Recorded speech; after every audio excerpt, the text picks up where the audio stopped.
look at them, we judge them, and then we cast them aside. There's some excellent work, excellent research, excellent innovation that has gone into this, but we don't look to see whether they're commercially viable. We don't look to see whether there's any way of rewarding our children by giving them some way of promoting and continuing that quest that they have for innovation. We just cast them aside, and every year we do the same thing. Our education system, as has been said by many, particularly Mary-Louise Felix, it must promote and must encourage curiosity, scientific inquiry, and challenging of the status quo. It is not doing that right now. So we can't have an innovative culture if at the school level we're not promoting innovation. But it's not just our children. Our elders also have an important role to play. They possess valuable information and experience, and we really must make greater use of indigenous and traditional knowledge.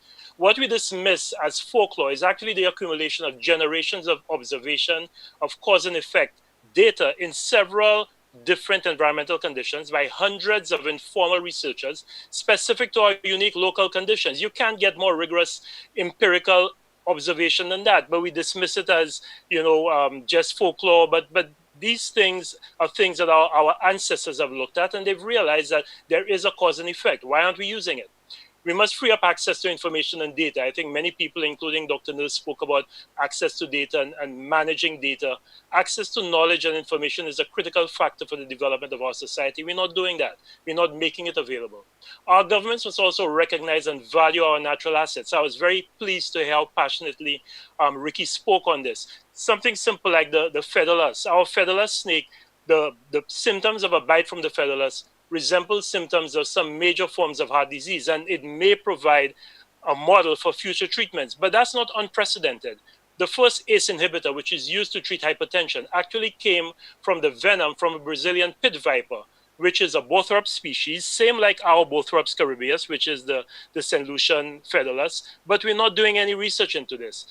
Deadly toxins to life-saving therapeutics, many have been gotten from vipers like ours. And if you look at the Kentucky Reptile Zoo, you'll see that the venom from our featherless is being sold at $250 per gram. It's actually one of the most expensive products you could buy from the Kentucky Reptile Zoo, but we haven't patented it. We're not, if any drugs like captopril, which is the ACE inhibitor that was gotten from the Brazilian viper, if anything like that comes out, St. Lucia will get no benefit from it whatsoever.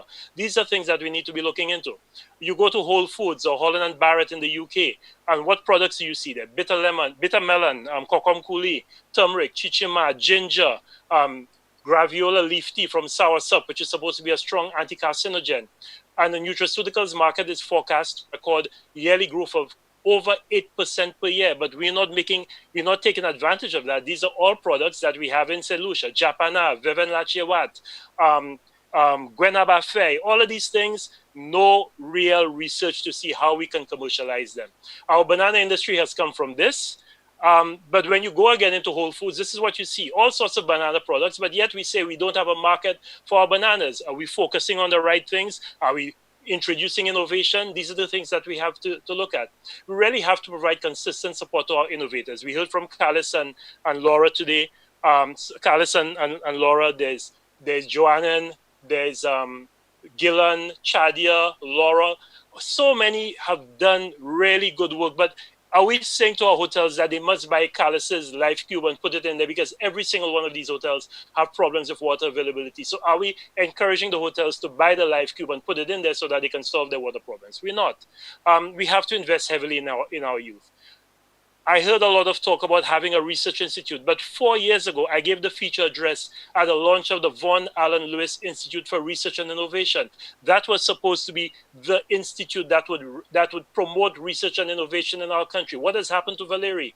Why isn't Laborie being that place where we collect all of that information, serve as a repository for all of the innovation, as Giles said, from farm to field, from dance hall to dojo, everything that people are doing, and see how we can turn that into commercial opportunity for us to improve on our socioeconomic profile. We're not doing that. We have an institute. Let's use it. Why don't we provide fellowships for promising young and budding innovators to be at Laborie, to focus exclusively on creating, innovating, without having to worry about where the next paycheck comes from? These are some of the things that I think we can do. Walt Disney said it very, very clearly. If you can dream it, you can do it. And I think this era that we're living in is showing very clearly. Research and innovation will help us to get out of the low growth, high debt, high unemployment, low wage trap we're in. Nothing else will do it. There is no model, no economic model that we are pursuing right now that will do it. Could be tourism. Nothing will do it because we've seen whether that's landed us. We have to focus on research and innovation. And it will also help us to address some of the persistent vexing problems, stimulate our economy, create jobs, and have that balanced development we're talking about. We're living in a global knowledge economy where neurons, what causes our brains to communicate our nerve fibers to fire, neurons are much more valuable than euros. And I think when we realize that and we understand that investing in our people is the most important investment we can make, then maybe we'll get out of this problem that we're in. Thank you very much.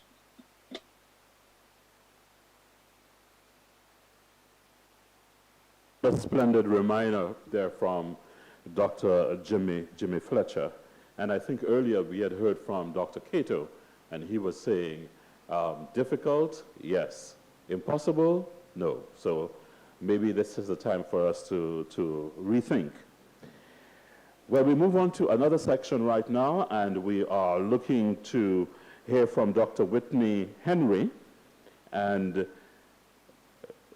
we will meet him via Zoom from MIT, Cambridge in the, Boston. Okay. Oh boy. Can you guys hear me?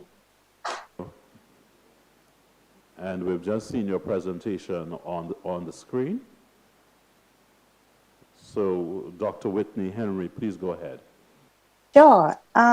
So first of all, I'd like to thank the organizers for this incredible opportunity. To be quite honest, it has been really inspiring to see some of these presentations, and I am really excited and hopeful about the future of St. Lucia.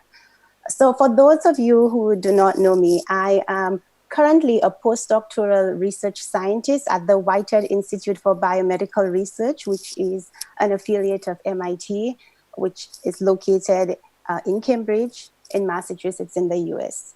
And my research largely focuses on identifying and understanding the complex biological processes that occur within cancer cells that allows them to gain the capabilities to become resistant to both chemo and immune therapies, as well as to gain properties that allow them to metastasize, which is to disseminate from the primary site where the tumor forms, for example, the breast, to distant organs like the brain and the lung and bone and so on. So what are those processes or dependencies of cancer cells? With the hopes that by understanding those fundamental processes, one might be able to extrapolate that information to inform more efficacious strategies for the treatment of this disease.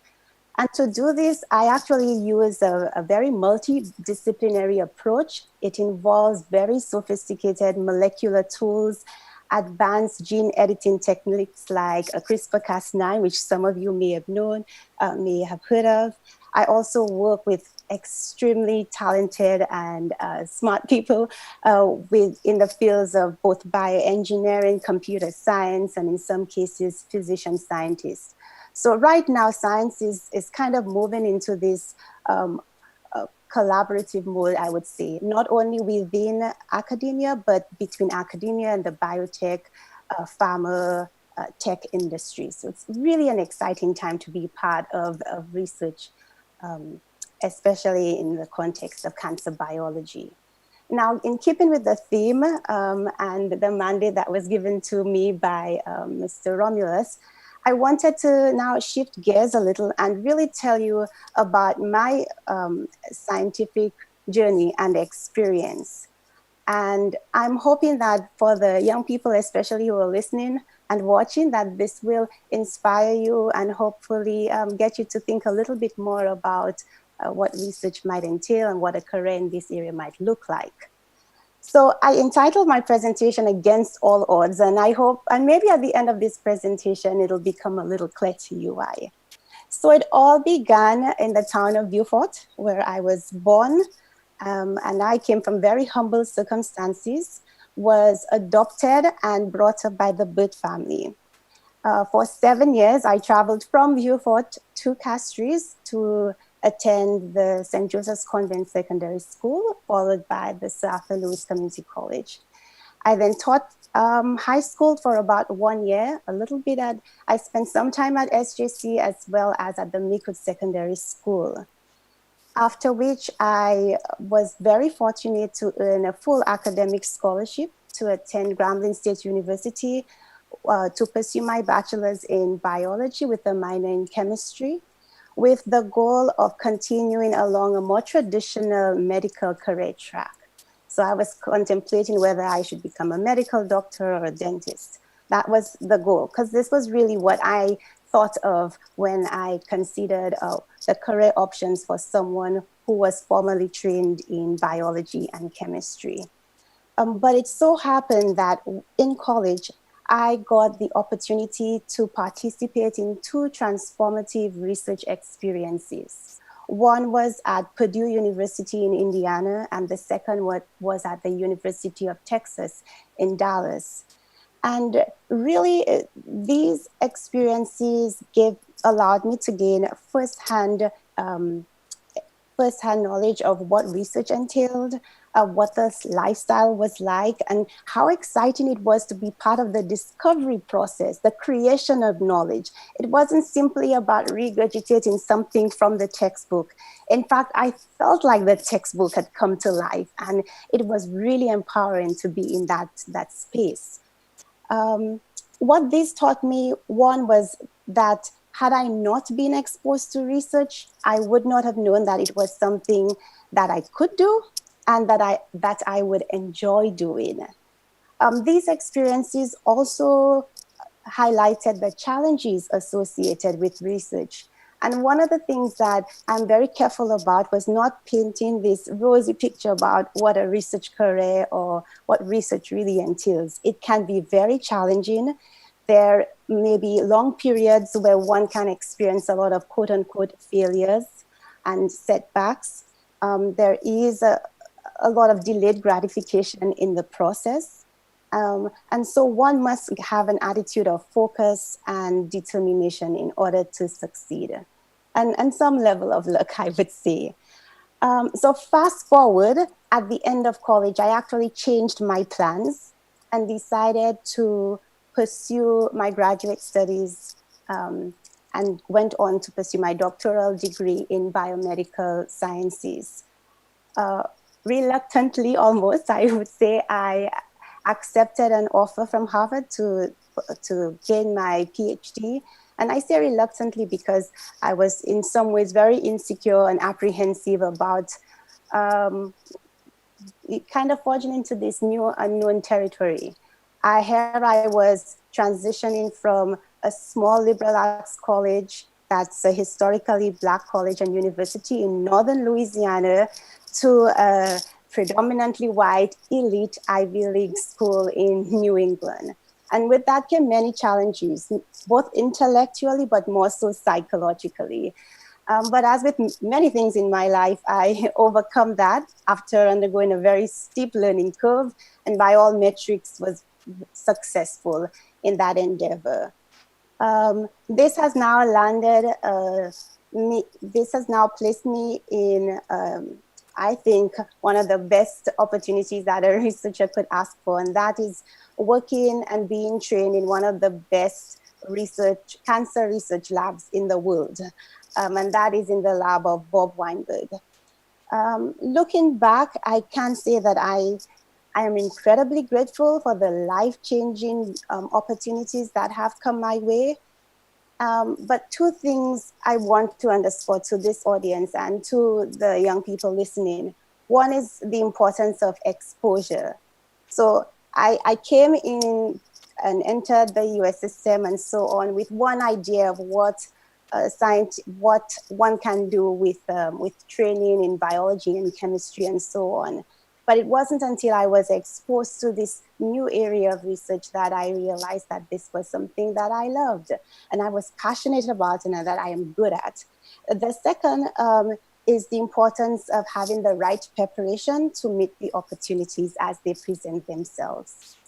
So here is just me, first have my, on the right is my very first internship in a dental office in St. Lucia. And the second is me now working in a biomedical research lab at the Whitehead Institute. Um, Here I'm showing my transition from Grambling to Harvard. And here is me as a new, I think of myself as someone who has evolved in my way of thinking, and how I approach problems. Um, and when I started to think about some of the themes that some of those speakers brought up, there are several that also came to mind, but I want to reinforce the idea of changing our perception of who is a researcher and an innovator. Most students think of a researcher or innovator as someone who is boring, who is not a creative, who is confined to just a small space or a computer or in a lab by themselves. And that is far from the truth. There is a lot of creativity involved in research. And the second, I think, is the importance of parents and educators in fostering curiosity, which is a theme that I think many speakers highlighted, but it's so important. Kids are natural innovators. If you put a kid in a kitchen with just normal appliances, you will be intrigued by what they can come up with.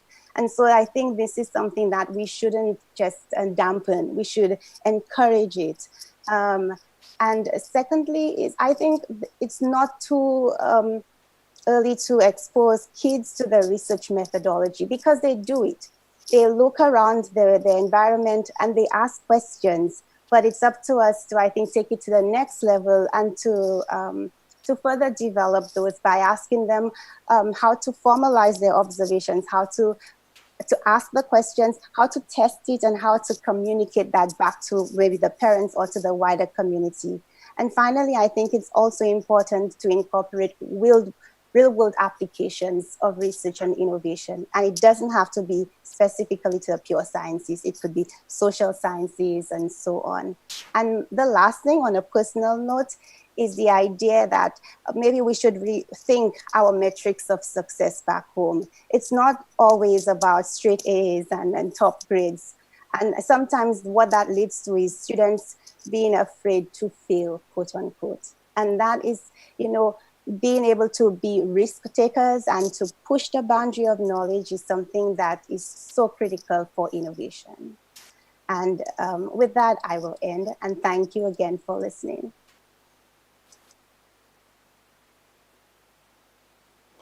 Thank you, Dr. Whitney Henry. We have our next speaker, Mr. Laurent Jean-Pierre. He's an ethnobotanist, very passionate about his work and dedicated to sharing the information that he has with all of us.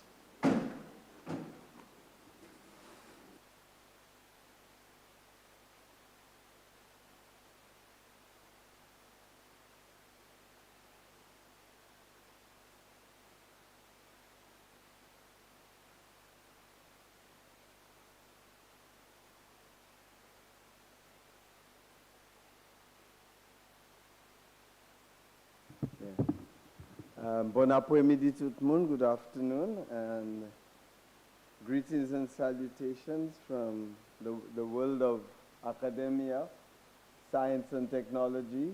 I happen to be a scientist, it's my life work, but I took a three-pronged approach to it: the social sciences, the hard sciences, and also religion. So I married the three of them and on the undergraduate level. I've said all of that to say that life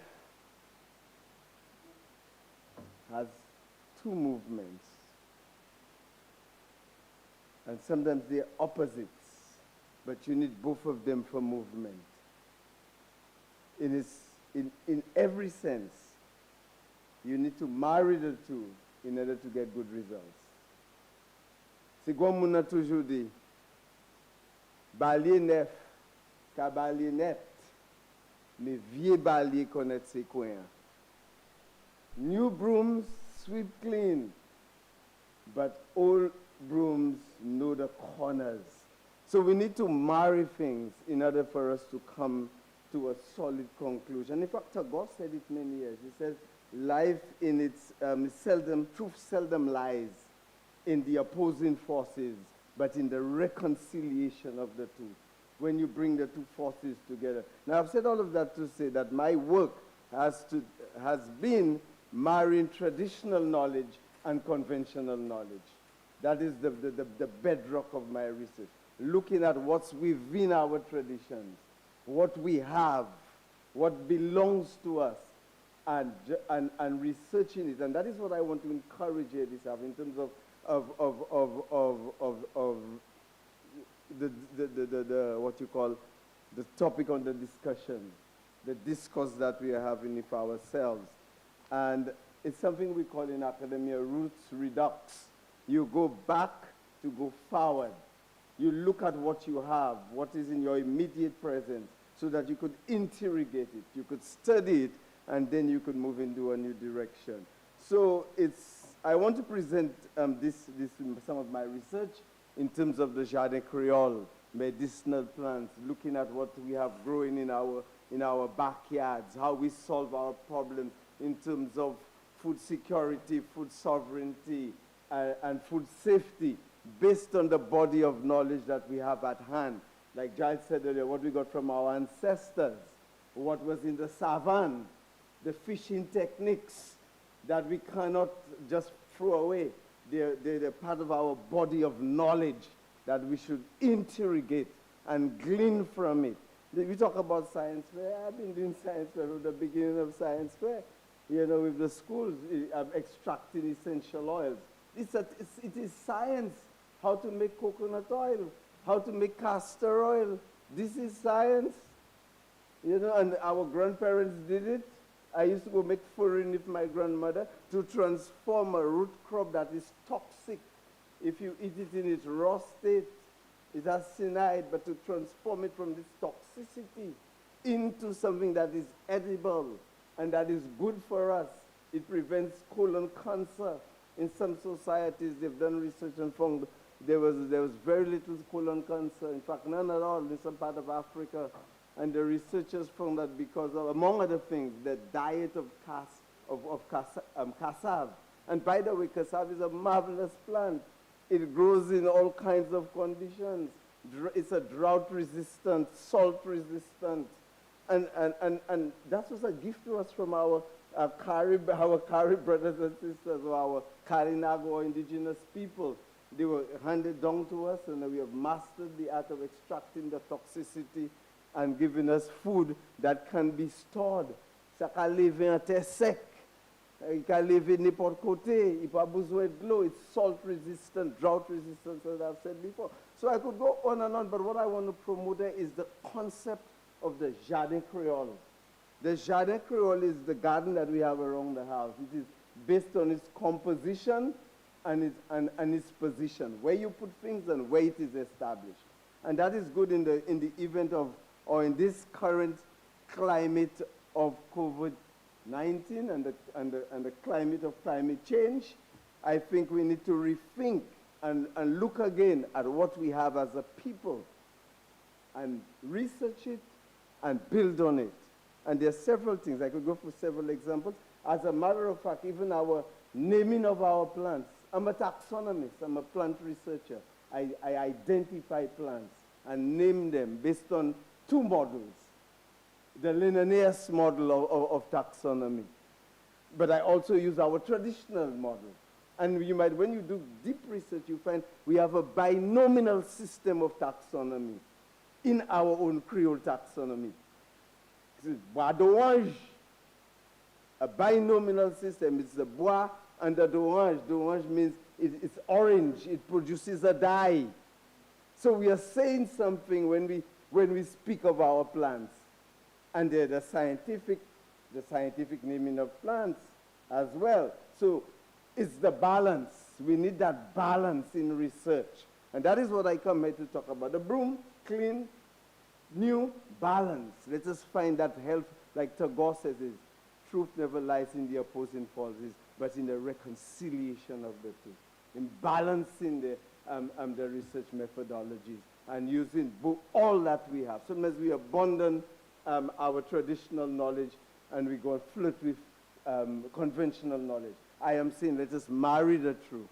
Marry the two to reach closer to what we are doing. Especially in this area, let me just read very quickly the importance of the Jardin Creole and endangered ethnobotanical knowledge in a post-COVID-19 world and for mitigation and adaptation to climate change. With the current COVID-19 pandemic and predicted climate uncertainty, there is a growing international concern for safe food and medicine, food safety, sovereignty, local livelihoods, and sustainability. We need to marry all of these together. You cannot have food and it's not sustainable, as you rightly said about the Cor de Clon in Martinique. We had a lot of bananas, but we paid a heavy price of cancer in Martinique and perhaps a lot of the people that are dying here. So we need again to find that healthy equilibrium. Yes, we need to produce food. We need to find methods of doing it, but we need to do it sustainably. Now more than ever, it has been necessary to prepare and to feed and to self-medicate an increasing world population, which according to the 2019 UN population, it says that we have 7.7 billion people on the planet, and it will be 9.7 billion by 2050. We need to feed ourselves. How do we do that? Survival is a triumph of stubbornness. C'est pour entêter pour nous rester vivants. And how do we do that? We need to go back to the knowledge of the ancestors, the traditional knowledge. As Jimmy rightly said, making coconut oil is science, that's deep science. So we need to look at what we have and build on it. Use both wings of, like Giles always used to say, both wings of the bird to fly. And Giles had something he took, and this is a bird I have a lot of respect for. We have our tensions and we have our debates because that's what part of life is all about. But for his what I call his scientific rigor, when you work with Giles, you become a better person because he interrogates your work. And that's what we need to do. Look at what we have and interrogate it. Study it. Turn it around. Tunevi way. Shavi way. Viegade. Our fishing methods. Our agricultural methods. And we have something called the Jardin Creole, and I think we should go back and look at it, the composition of it. Where you put your medicinal plants, especially in this COVID-19 period, where you are locked down. Unipuni manger. Unipuni we met self-medicate. And that is why I'm proposing that every hospital in St. Lucia should have a medicinal garden. And that medicinal garden would be connected to the doctor's computers with scientific name and scientific data.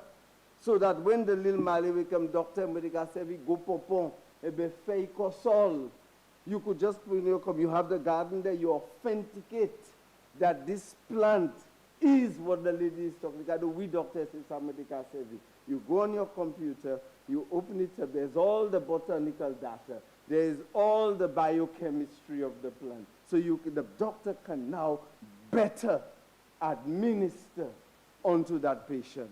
This is something we can do. The data is already there. 40 years of my life, we've been looking at medicinal plants with a group called Tramil around the Caribbean with scientific rigor. Doctors, biochemists, botanists, because even if you have all the good data in terms of the chemistry and you do not know the name of the plant, you do not know what you are researching, your research is null and void. You need to know what you're researching. So in a nutshell, brothers and sisters, because a lot of people got to have so much to say, but I just want us to bring us back to our tangible and intangible heritage. What we've been handed down to us by our ancestors, to revisit it, the language. In the language, there's lots of wisdom and a lot of material in our language. Don't underestimate the Creole language. In fact, where David says, or is it Fanon, that the language carries the weight of the culture. So without language, that important Creole language, there is a lot in it. So we need to look in introspect, we need to look in retrospect, so that we could go in prospect, so that we could see the prospects that are ahead.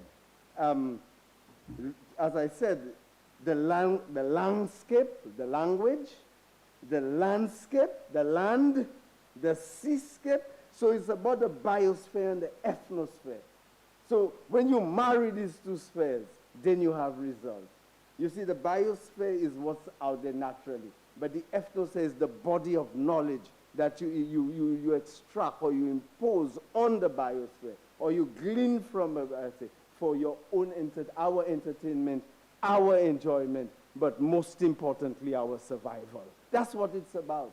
It's about survival. How do we protect that body of knowledge, improve on it, and leave it in a better condition than we inherited it for the next generation? So, Punka Savla, get the technology, extract the toxic substance, the cyanide, and make it available for the next generation, so that it's a little easier, and so many other things. The person who got the Nobel Prize in China for malaria, she went back into the archives and dig deep and found something in the archives, and she went into the labs with it and became a Nobel laureate. We have it in the minds of our people, in our language, a lot of information that we could mine, we could glean, and go back to the laboratory, do our biochemistry and our research, so that we could come with a whole lot of new things. Even in the World War II, we were using something called Exostema Santa Lucia. It's a plant that is endemic to St. Lucia. By endemism, I mean it's from nowhere else in the world. And we were already extracting, it's called cinchona back in English. We were already extracting a substance from it to treat malaria. And the truth of the matter, it was wartime. Ships couldn't bring medicine, so we had to use what's indigenous. COVID-19, hey, when we were locked in, you cannot go out, you cannot do what. So you had to, the lockdowns, you could have feed from your Jardin Creole with all your medicine around, you know, all your food around. You can pas de fig par là, ou ka hedi de cheddar chine par là, ou connaît fait ça pour manger, pour faire un bouillon par là. That is what it's about, survival. Survival and knowledge. And as you balance that knowledge, we can survive in our civilization. So let me just, for example, in Haiti, as an anthropologist, demystified the zombieism. What they take a more you can call to zombie. It was the fish of a certain, the bone of a certain fish that was used in the concoction to put them in the heartbeat was so low that you couldn't measure it with your what's the instrument the doctors use, the thermometer, whatever they call it. What is it? Yes,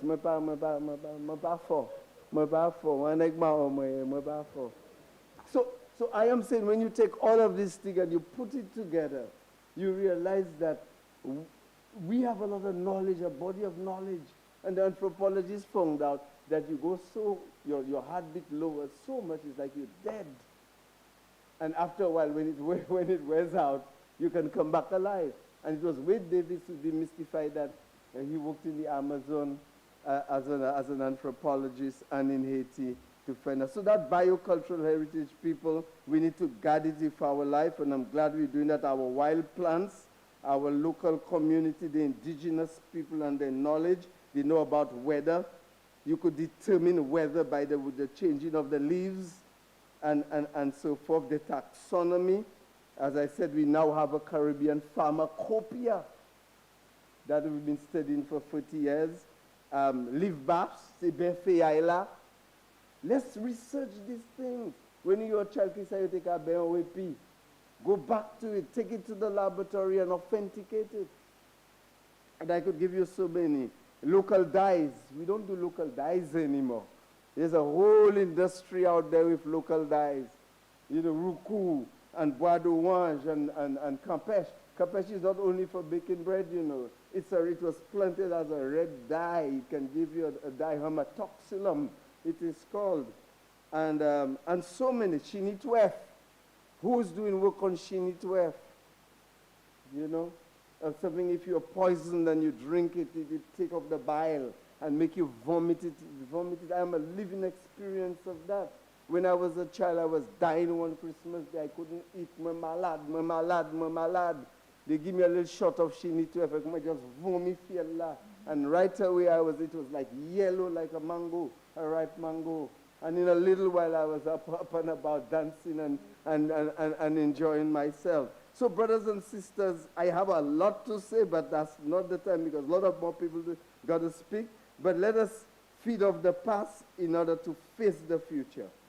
And as Derek rightly puts it, he says, break a vase, and the love that it takes to reassemble the fragments is greater than the love that took the symmetry for granted when it was whole.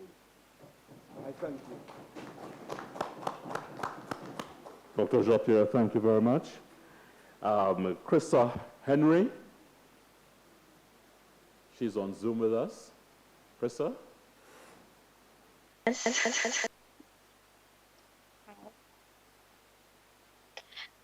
Can you all hear me? Yes, we can. Oh, okay. Okay.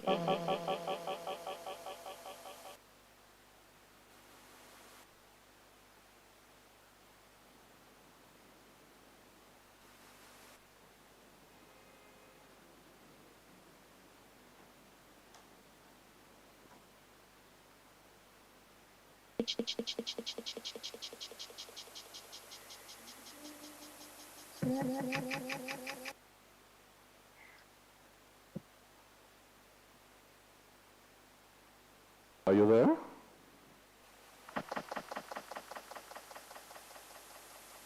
The student of this Arthur Lewis Community College. Yeah. My name is Krista Henry. I am a second-year student at Arthur Lewis Community College. I am currently studying the field of environmental science, and today my question is on the youth. Like everybody talking about the health sector, fisheries and all, but mine is about the youth. And my question is, what are the plans or ideas do the research and innovation organization have in place to encourage and persuade young adults like myself to participate in events or meetings held by the organization? And what I suggest like a way to start to encourage young adults is by doing a survey to find out the reasons for why young adults are not interested or taking part or doing voluntary work to help with sustainable development of the country. And the reason I said this will build a foundation on how we approach the situation and what are the steps in doing so. So whilst I was thinking about it, I came about I think I have 5 points why I think teenager or young adults like myself do not take part in things like that. And one is peer pressure. I think a lot of young adults or students try to fit in, and when they feel like they're standing out, like they cannot take on the attention or all eyes on them. So I think they try to feel comfortable, and that's why they keep on staying in the same group. And my other point is fast money. A reason why young adults not do any volunteer to do anything. They want money, so they want to get paid for what they're doing. And it same with other adults like over 40, or everybody want to be paid. And I think experience is way better than just getting paid. So I think we should just be open about it and approach the situation with an open mind. One is lifestyle, and I think it has to do with the children being exposed to the American life. They think everything is good and things like that, so they do not want to try. One is support, and the reason why I say support, a lot of young adults have ideas and stuff, but they do not have the support. They do not have people to encourage them to do the necessary things. So like my example is it have to do with me at primary school, when my teacher Miss Edwards and some of the students, we came up with an idea of having a straw that can filter the water so people can drink. Like they can use the places like Haiti that do not have good water system or source. And it like we tried, we planned it, but we didn't have the resources to develop that idea. And recently I was just on social media and I saw that a company came up with that idea and they're making money off it. And I was like, oh, if we had the support, if we had the resource to do that, we could have been the first to invent that straw. And it have to do a lot with the parents too. Some parents, I understand you want your child to be the best, but some of them they I would say like they do not encourage the child. They always have something bad to say about them. So if they have a good idea or plan, like they always, oh, that you want to do, that's what you want to put yourself into, like help, just give them that little motivation to do it. And I find that a lot of us, we can achieve great things if the parents, the school too, like every child have a different purpose, and we're trying to teach one set of thing. So we want all the okay, medicine, lawyer, or something like that. Like everybody have a different purpose. So make the children branch out and try something new instead of keeping them in the same box all the time. And I find that if we just give support and keep on exposing the students or other young adults like myself, we'll have a better chance in achieving more. And I one point that's my last point is some of us, we just lazy. We want everything to come to us. We do not want to try. We do not want to um reach out to hands. Some of the us, we feel like asking people for help is begging, and I don't know if that's true, but you need help. You can't do everything on your own. So I find some people, young adults like myself, we just lazy and we just want everything to come our way and we're not trying.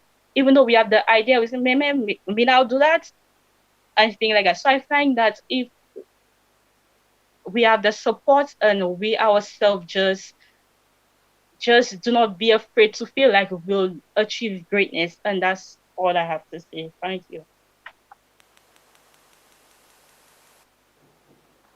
Thank you. I'm just hoping that you would be inspired by some of the stories, success stories we heard from our luminaries, for us to continue on that path of your own success.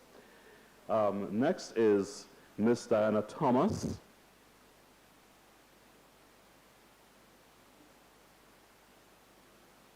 I don't think she is with us.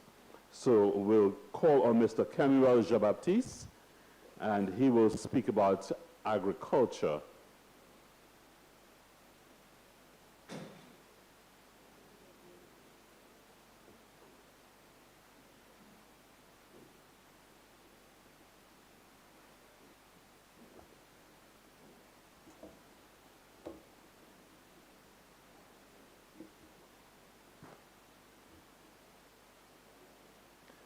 Good day, everyone. Let me take the opportunity to adopt the protocol that has been established and to thank the organizers for this opportunity to speak to the gathering on the area of agriculture with a twist on extension. The day has been long and a lot has been said. And while I sat there, it is easy to see that there is a lot of bleeding of the ideas and there's a lot of cross-cutting issues that we have been speaking about. But by way of starting the conversation today, I'm always reminded of a conversation that Dr. David Dolly at St. Augustine, Trinidad, when he told his parents he wanted to do a PhD in agricultural extension. He always says his father asked him, what is a PhD in agricultural extension? And essentially, he says that the question was asked because they didn't understand the field of his work and his endeavor. And so I just want to inform our audience that agricultural extension essentially is education for adults in the agricultural sector, simply put. And the interesting thing about agricultural extension as it relates to innovation is part of perhaps a three-prong diagram, if you put it that way, where you have the farmer involved, the researcher involved, and the extensionist essentially is the broker that helps to broker the information between farmers and researchers. We come from a background where sometimes the research agenda is set, and you have instances where the researcher feels, I need to go out there and let the farmer know what they need to do to correct their problems, to solve their problems, to correct the mistakes that they're making. But the farmer has been at the field level and been involved in his craft for all these years, or her craft for all these years. And so there has to be respect for indigenous knowledge, and you heard some of our colleagues speak about it early on. And so what we do in extension essentially is to integrate that whole relationship between what happens at the field level in terms of those involved in actual production and so on, and those persons who are seeking to improve what it is that is being done. Essentially, the work of extension is focused on influencing knowledge, attitudes, and practice. And you would have heard some of our earlier speakers mention the whole issue of knowledge, attitude, and practice. Knowledge, indigenous knowledge is there. We see emerging experiences of those who spend time in laboratories. Climate change comes in with its own challenges, pest and disease, and having to deal with those and having to adapt.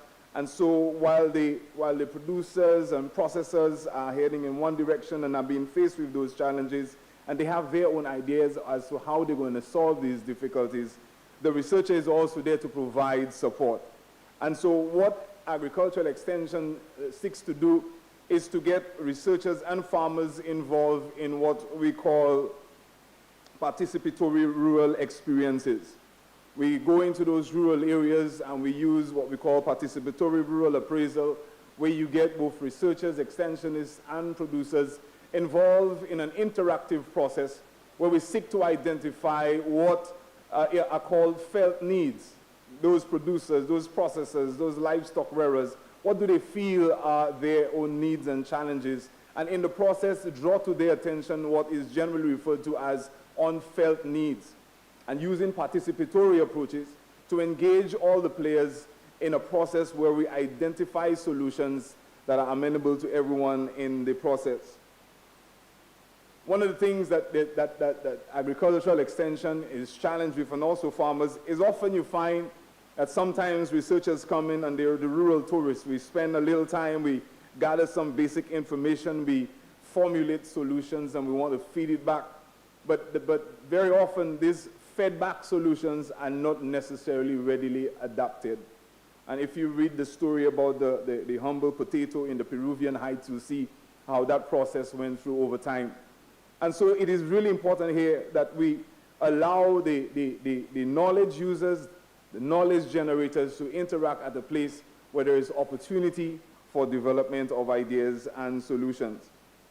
Some of you might have heard what is referred to as farmer field school program. What these essentially seek to do is to use open fields or production or processing or trade, depending on what is being advocated, and allow learning, discovery-based learning, to take place in these environments.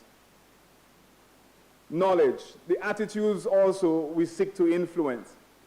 It will interest you that a lot of the stuff that happens at the field level, a lot of it is historic. And sometimes the historic approaches that are there may not be the best suited. And so part of our responsibility is to ensure that we get in there and help producers and others to get those aha moments. These aha moments are moments when persons recognize that there is a better way. There is a new and improved way. And this is what we seek to do in terms of participatory approaches. For a producer and for the agriculture sector, there are opportunities for innovation at several levels. We have pre-production. These are the people who look to develop new breeds, new species, and so on. And some of you might have heard of the Green Revolution, of many decades ago, where we sought to develop new species and new hybrids of vegetables, of livestock, and so on. Then you have the production issues. You have, issues related to irrigation, issues related to what sort of production environment am I going to use? Am I going to use the traditional soil? Am I going to use greenhousing? All of these present opportunities for innovative research. In fact, you have agencies like the international agencies like the Food and Agriculture Organization of the United Nations. More locally and regionally, we have the Inter-American Institute for Cooperation on Agriculture. And we also have our own Caribbean agency, the Caribbean Agricultural Research and Development Agency, CARDI. And what we seek to do is to ensure that we have access to these agencies, that the extensionists are able to interact with those agencies, share with them what the concerns of producers, smallholders are, and in anticipation that they will follow the same pattern of interactive research and development. Ladies and gentlemen, we cannot do it alone. We require partnerships. And for us in Extension, we have international agencies such as the Global Forum for Rural Advisory Services, and more recently we have what is called the Caribbean Agricultural Extension Providers Network. And all of these networking and agencies are intended to help to bring the whole idea of operations at the field level, the research agenda, and the work of extension into a network environment where we could support each other in terms of what it is that we are looking for. There are issues related, for example, in terms of managing your pest and disease, integrated pest management, integrated plant nutrition. All these present exceptional and excellent opportunities for innovative ideas, for innovative ways of doing things. And so my closing here today is to say to our governments to ensure that we support regional agencies such as CARDI, to say to our international agencies to continue to provide avenues for our students to go into these environments, the universities in Taiwan, the universities in Central America, Cartier, Earth University, all these other areas, to allow our students the opportunities for exposure, as one of our earlier speakers mentioned, so that they could come back and help to strengthen and foster this whole research and innovation that we have been talking about here today. Ladies and gentlemen, I want to just applaud the organizers and to say to you that we are really excited, and I'm hoping that the extensionists today are viewing some of what we've been talking about and in a hope of broadening the mind in terms of what the possibilities are. With this, I thank you.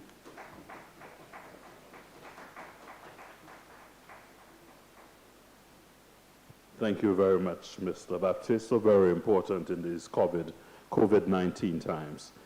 We move on with another of our luminaries, and we are calling on Mr. Daisuke Nakarara, and he is going to be joining us from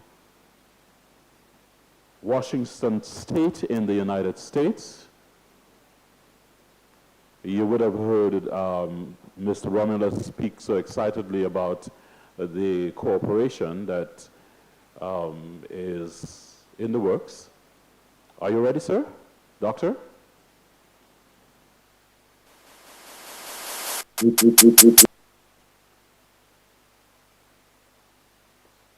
Hello, can you hear me? Yes, we can hear you. Okay. Okay, yes, I'm ready. Thank you very much.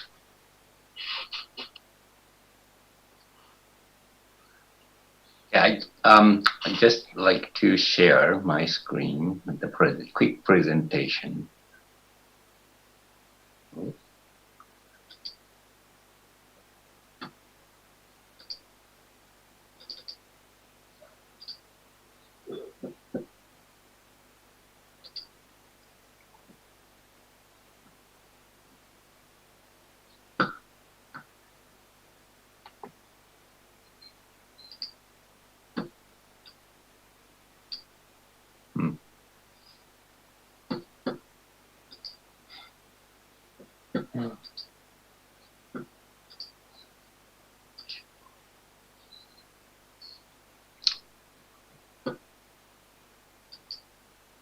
You see my screen?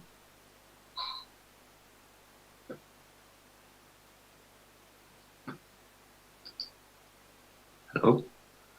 Hmm. Yes, we see you. Okay, great. I'm not sure which one you're seeing. Maybe this is wrong screen.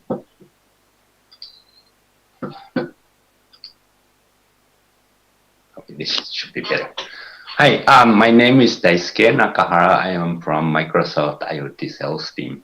Um, Within IoT sales team, my responsibility is to work with the partners to build IoT solutions. So, while even though I belong to IoT sales team, I'm still on the engineering side.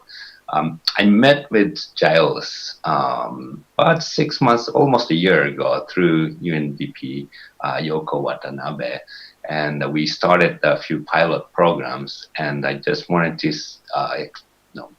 introduce what Microsoft is doing in this space and how technology can help people in St. Lucia.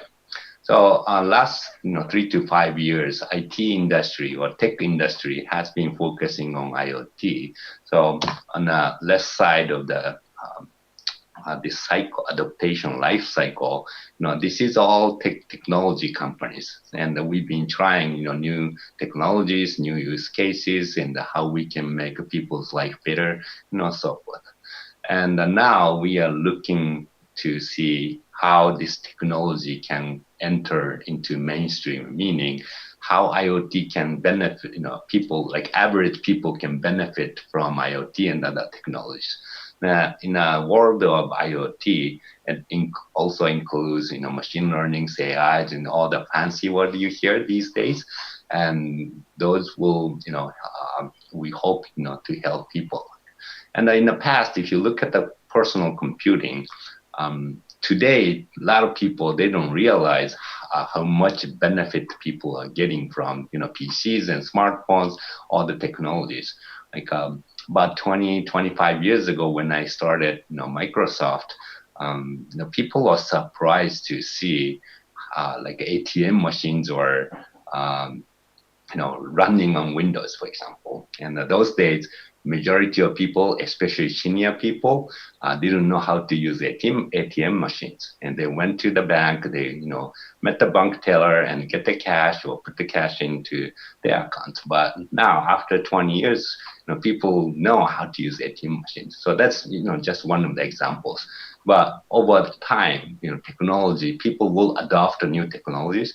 And on ourselves, like a technology industry, we have to make things easier to use for the average people. So in my Microsoft, our mission is to simplify IoT, meaning IoT is still very difficult. IoT is still for technology people, but we've been working on how we can make things easier and faster to deploy or use or implement. And making something easy and fast requires very powerful tools and platforms and infrastructure, and maybe even human resources and skill set, experience. Something easy is supported by foundation of something super powerful. So these are the things that we've been working on last few years through the. Can I put my camera back on? Okay. Through the pilot programs, what we learned is, well, we kind of knew IoT was still too difficult, but now we realized this is almost impossible for average people to implement. We've been working with Laura and Kailis on smart pad, and we just recently had a conversation on honey firms, and we are hearing many interesting use cases. And another thing I realized through the conversation and engagement with Giles is we as a tech company, we know how to make things happen, but we don't know how people want to use it. So it's been very good lessons for us, how technology can be used in to support many different industries, fishing, farming, agriculture, conservation, sustainability, so many use cases. We've been learning through Giles and his team how technology can support the society, and at the same time, we also realized many use cases are very same from at least from technology point of view. Right? So, for example, the solution for the ocean is very similar, fundamentally very similar to a solution for agriculture, because everybody wants to see data and everybody wants to create the value from the data. And same, like 80% of times, same concept applies.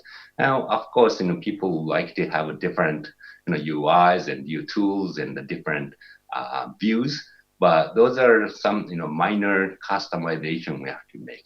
So through the UNDP and SGP projects, we've been focusing on, let's focus on 80% of something only technology and the experience people can work on, but we don't know how use cases are. So let's run from the people in the field, and let's make those 20% customization easy enough for people and students from St. Lucia, for example, because another challenge, one of the challenges in IoT is it's very difficult to find experienced engineers, especially in the remote areas. Even within Microsoft, we are very having a hard time, finding the right kind of people or right, engineers for the job. So, if you go to some non-tech locations, even within the United States, it's very difficult to find those people in some states and cities. So I can imagine, how difficult it is to find, IoT engineers in St. Lucia. But I'm pretty sure a lot of students, from St. Lucia, they probably know how to create a website, right? So our kind of mindset has shifted from how we can teach, people in St. Lucia how to use the IoT and the technology to support or help the society, to how we can contribute by focusing on what we are good at it and have local people to work on the customization people needs for their requirements and needs. So those are the experiments and the experience we had, and we had a couple projects, and we are in the halfway, but we are looking forward to see making a big progress in 2021. And last but not least, thank you very much for this opportunity to share time with the government, and having listening to people. It's very inspiring, and it would be my pleasure to speak to you. Thank you very much.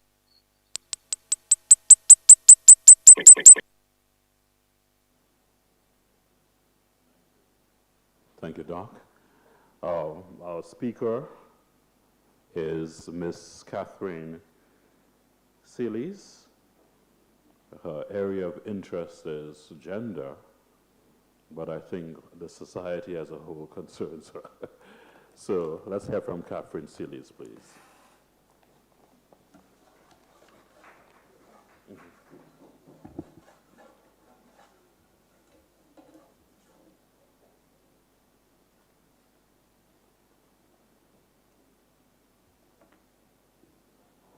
Good afternoon, everybody.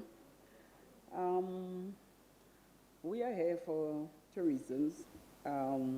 We do have a project that we are doing to create employment for women and girls who are victims of gender-based violence.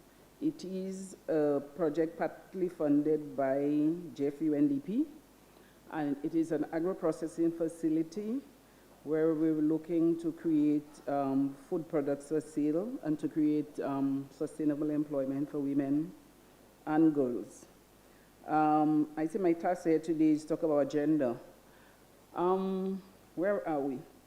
Some time ago, the ILO released a report speaking about St. Lucia was among the top countries, with women being in management.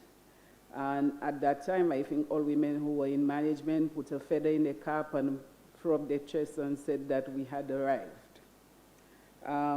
Where are we? We are at a place where women have been managers of the social services for over 30 years. We have had a female attorney general, I think 2. We have had most of the senior public servants are female, judges in our courts, ministers and legislators, politicians, community leaders, etc., etc. But what have we achieved with regards to gender equality?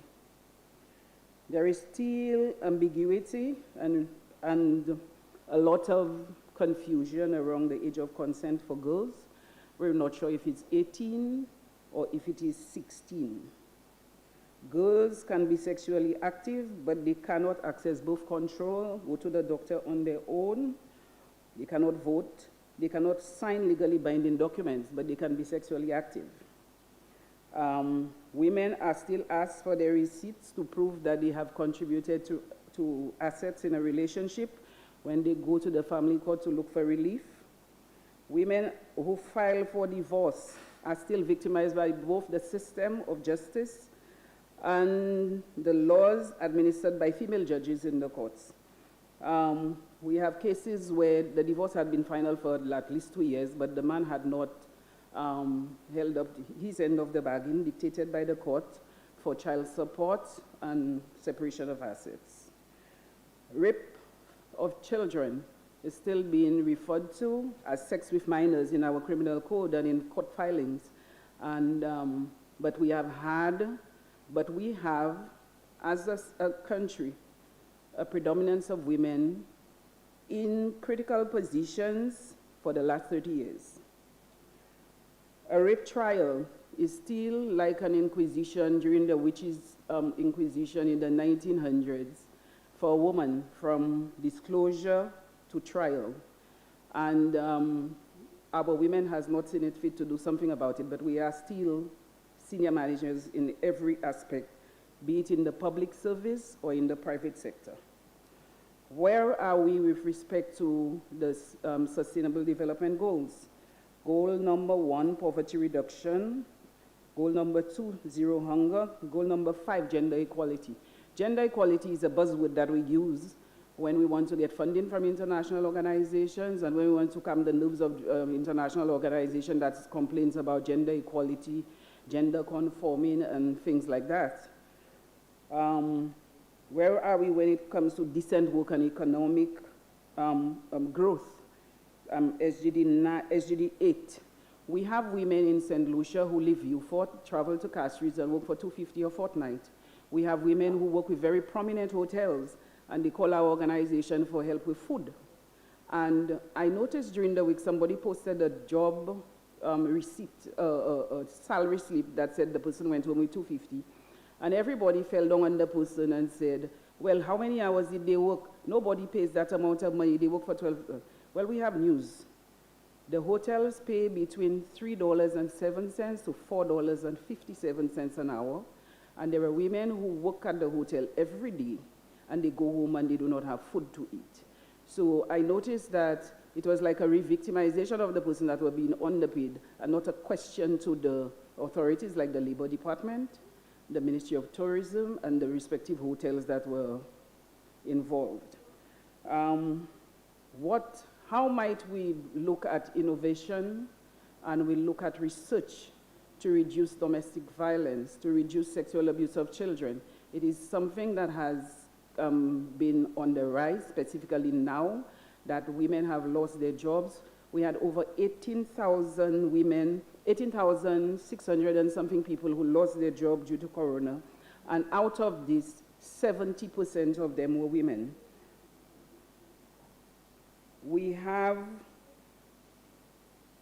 How do we provide opportunities for vulnerable populations and communities, and specifically women and girls who have nowhere to go when they go to the social services. The same women who manage the social services are the same women who will not design a care plan to ensure their safety and security.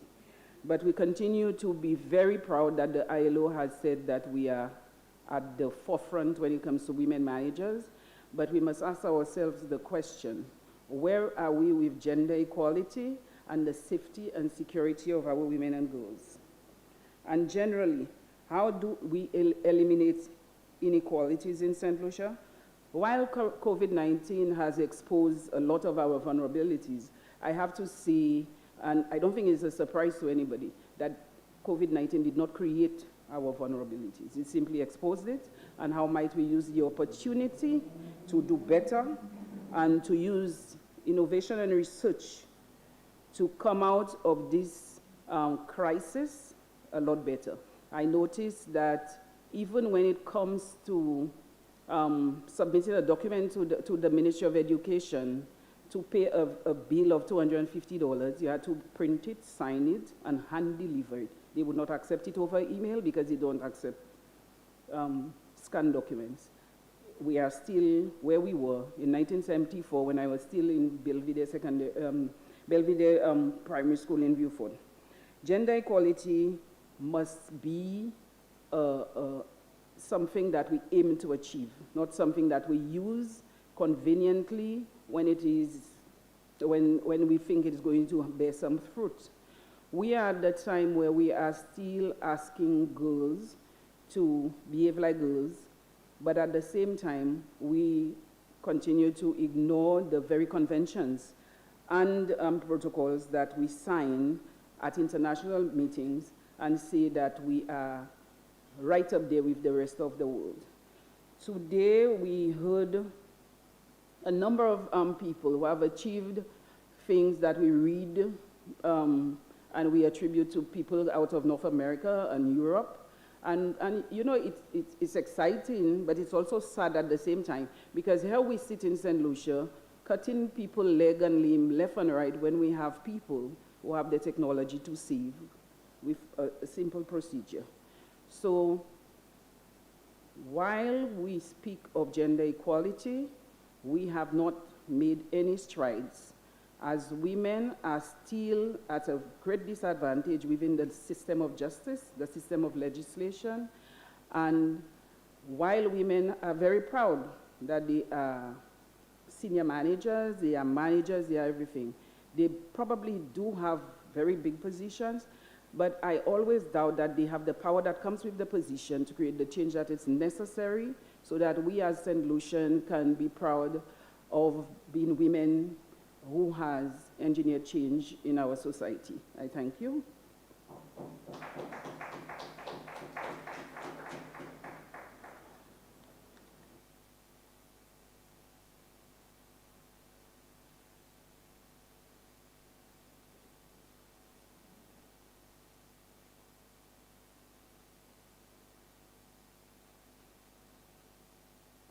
Catherine, I thank you very much for that presentation.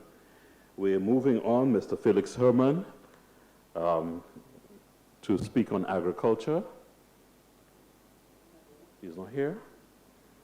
Dr. Gilbertha St. Rose, she'll join us via Zoom.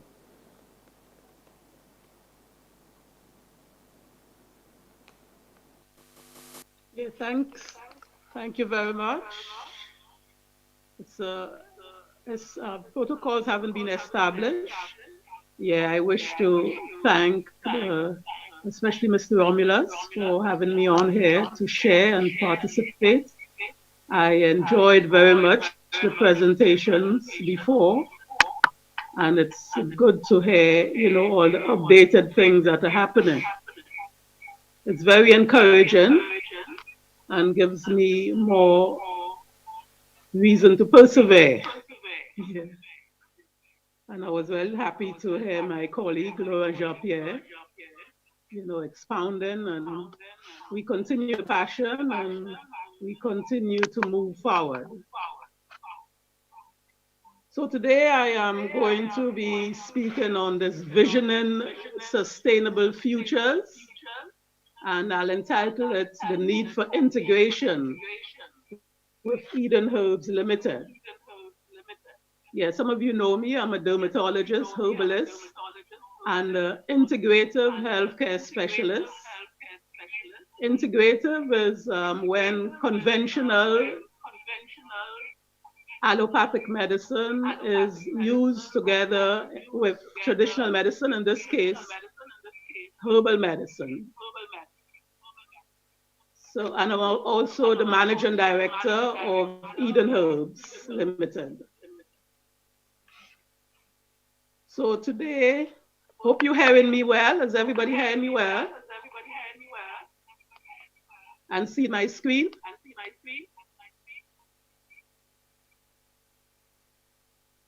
Hello?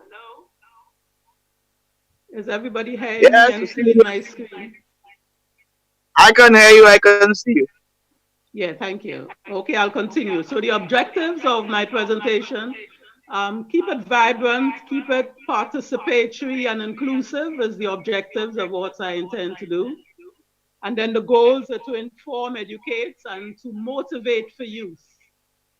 And I preempt that as I introduce a sustainable development project, trying to develop, well, wanting to develop an Eden Herbal family.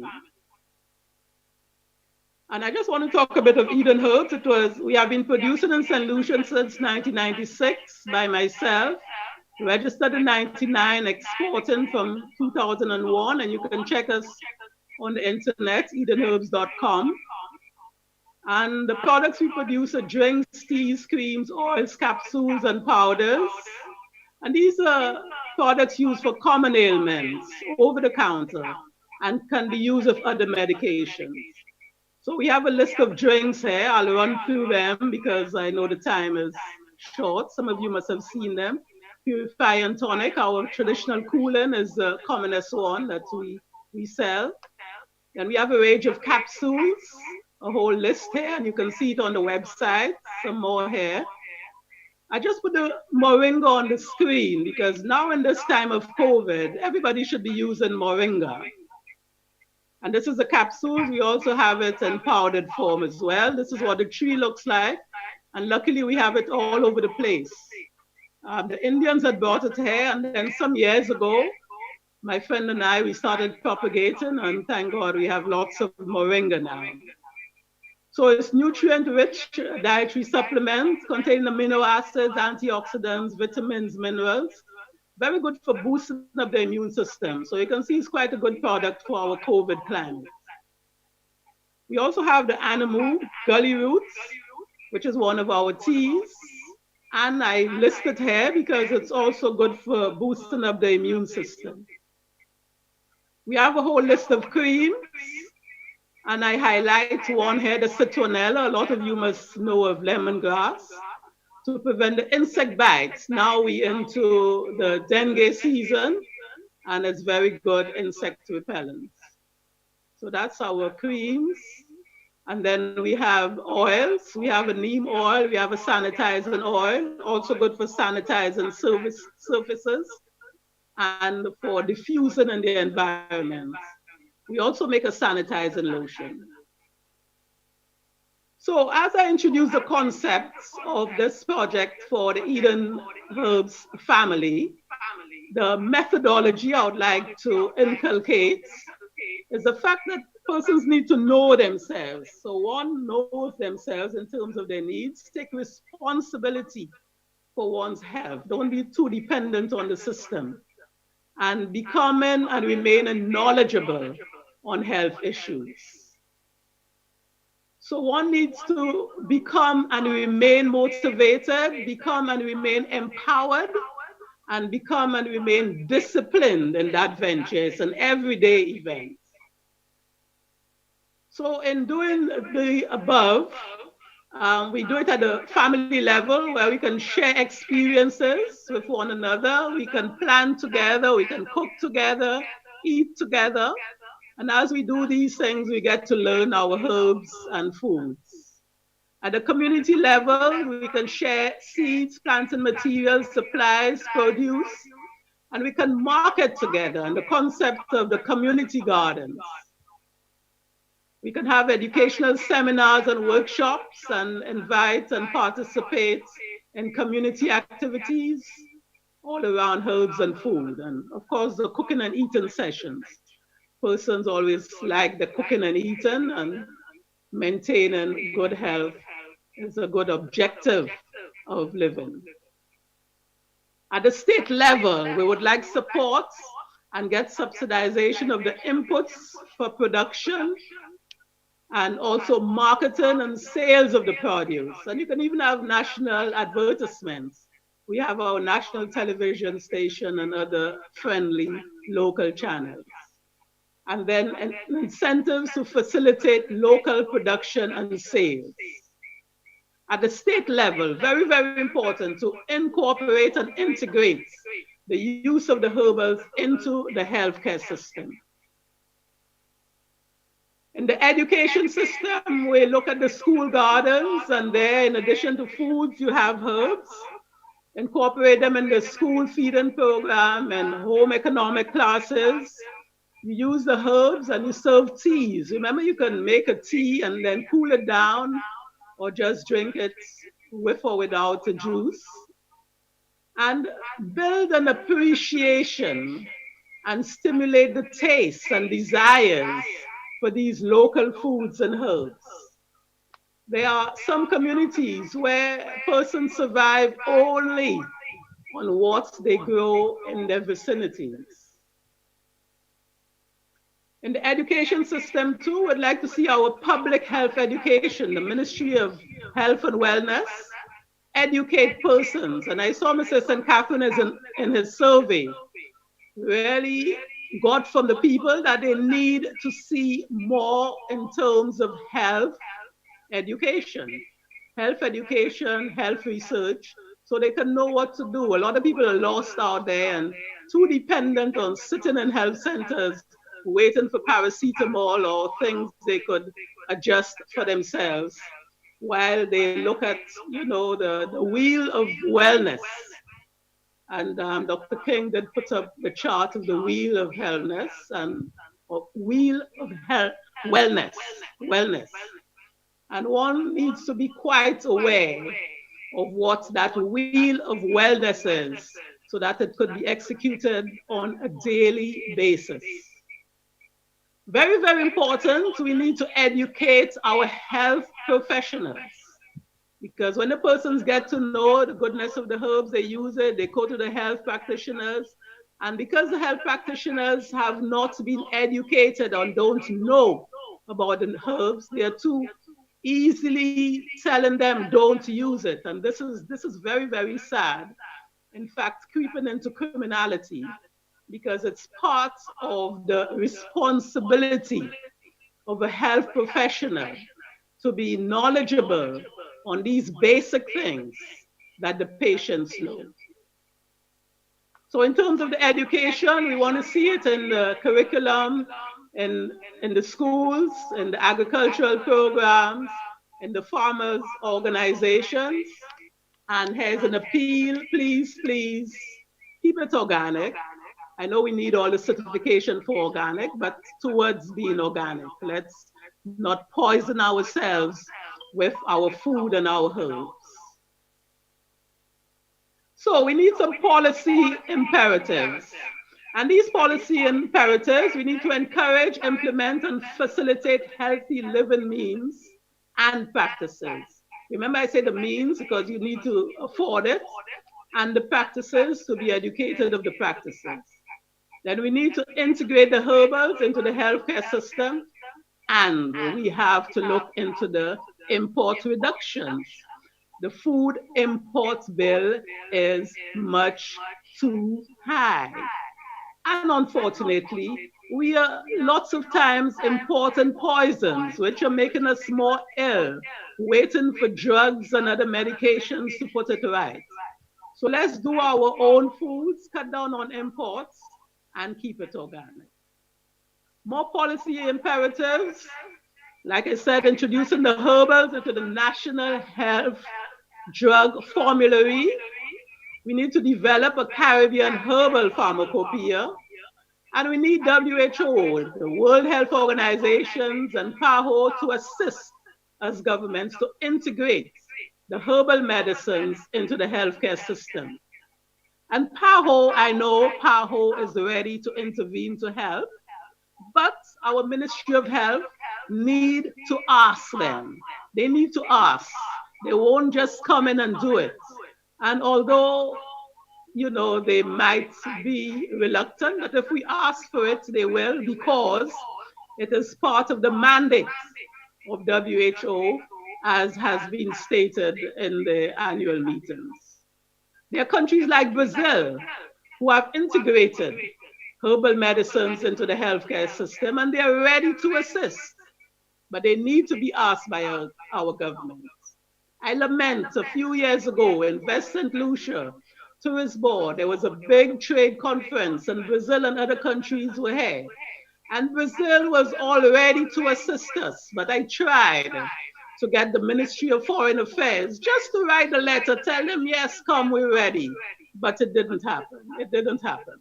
So these policy imperatives should be put in place and executed so we can get the help we need to integrate the herbal medicine into our healthcare system.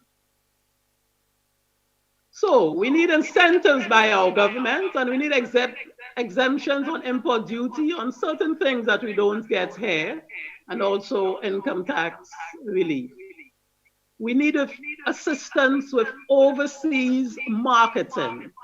Let us utilize the foreign embassies and the Lucian associations in the diaspora to help us market our produce here, not just our herbs, but our food. And the people out there, they want the herbs and food. So let our government assist us in making the contact and make it happen. Linkages. So let's look at linkages as we go through this sustainable development project. I'm happy that I am looking at making a link and a partnership with Superior Broom Producers out in Monrepo. I'll tell you of our linkage with TRAMIL, UWI, OECS, SLDB, healthcare practitioners, and our distribution outlets, and more importantly, you. So let's look at the specific linkages. So Superior Broom Producers out in Monrepo, they're holders of a Global Environmental Fund grant project. And if we work together, then we will expand our production of herbs. And in addition to that, we will be looking at together the sea moss and cassava farine that they already produce. So here's a collaboration that can help us in our upscaling and doing more things for this project. And there will be other expertise that will come with this partnership. I have a linkage with the University of the West Indies Center for Food Security and Entrepreneurship, CFSC, in Barbados with Professor O'Garo, and we are working on some projects with our Eden Herbs products. Our Real Pet project, and Laurent Jean-Pierre did speak of it, our Traditional Medicines of the Islands project, started in '82, and it's a program and network of applied research, traditional popular medicines in the Caribbean, aiming to rationalize health practices based on the use of medicinal plants. And we have developed a Caribbean pharmacopoeia, but it needs to be expanded. It has been scientifically validated and gives you the botanical, common names, pharmacology, recommended use, and in particular, the toxicology. So the taxonomy to identify the plant and the toxology to advise on the use. So there's what our electronic ebook looks like. And we are working with 23 Caribbean countries, English, French, Spanish, and their universities and other networks. And they are willing to assist with educational publications. They are more advanced than us, in the Spanish and French countries, and they're willing to let us have it for translation, but we need funds for translation. And they can also help us in implementation of the integrative mechanism of herbals into the healthcare system. So this is our travel project. The OECS, Organization of East Caribbean States. We have started the dialogue and we need to apply to the OECS pharmaceutical procurement services to get herbals integrated into the national health formularies. We are familiar with the process, but we have to go through the application and make it happen. So we need the cooperation of the OECS to get us legitimately and correctly into the healthcare system. SLDB or other financial institutions, we're looking to get assistance of a prospectus. And then we need the structuring for issuing of shares because we want to create a public liability company where persons will be given shares. And then we will be needing capital for upscaling of business activities and infrastructure. And I was happy to hear from Dr. Nurse, that's Alpha Lewis Community College has a department, not only a lab for innovation, but also for upscaling. So although I didn't have you when I made this presentation as being part of our linkage, we surely can do some talking because we need to upscale our operations. Thank you very much in advance. Then in terms of distribution, some of you may have heard of Karen Roseman. He is the one that was the entrepreneur a few years ago, young manufacturer of the year in his virgin coconut oil. So he approached me because he wanted to create a platform on Amazon stores, and we almost near there. By the end of the month, we'll be launching the trademark of Eden Herbs and be able to use Amazon as a sales platform. In addition to that, we can be doing white labeling, so we can look at other products from here or wherever that we see that we want to market and do the white labeling. So we'll label it of Eden Herbs to put on our Amazon sales platform. So looking at the specific linkages again, and we're looking at you. So we'll go through your healthcare practitioners. So everybody has a healthcare practitioner. So this is why we want to educate our healthcare practitioners on our Eden Herbs products so that they can work with you while you use the products if you're on any other medication or want to discuss any particular health problem. We are already in the local pharmacies, we are already in the major supermarkets. We have some direct sales representatives, and we need many more direct sales representatives. And then we see that we have the young entrepreneurs, you know, in agriculture and elsewhere. So there are opportunities for entrepreneurship as direct sales representatives with our Eden Herbs products. And you the people who will be in the Eden Herbs family, there's a concept of social marketing. Social marketing. Share your healing experience when using the Eden Herbs products with others. Because you'll find that the marketing of our products is everybody's business and everybody can pass the word around. It can be very effective. Marketing being everybody's business. So here for you, Eden Herbs ready to expand into a public company, issue shares, work with you, give you good incentives, be a good organized structure for you, family, and friends. So here's for innovation. So you're invited. You're invited to link with us to do this together. May God bless you and give you the grace and wisdom to do the right things. Let us do it together as an Eden Herbs family. Thank you very much. Thank you very much. Thank you, Dr. St. Rose, on this comprehensive bit of information on conventional and local medicines. Right now, we will zoom to Mr. Keegan Mayers, and he will speak on smart agriculture. We'll join him via Zoom.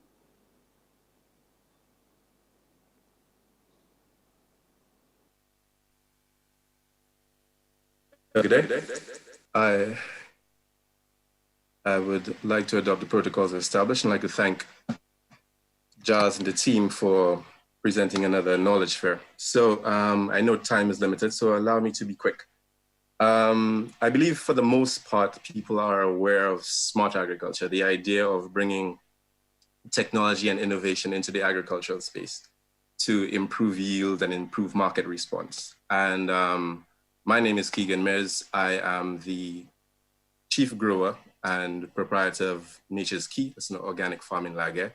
And I'm also the agricultural lead for an agritech company called Guru.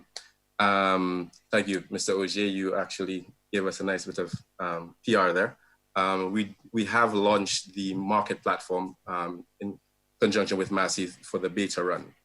But however, let me take a step back and let me, in a sense, give the story of how this evolves to show that we are an anomaly and not the rule, and therein lies the problem.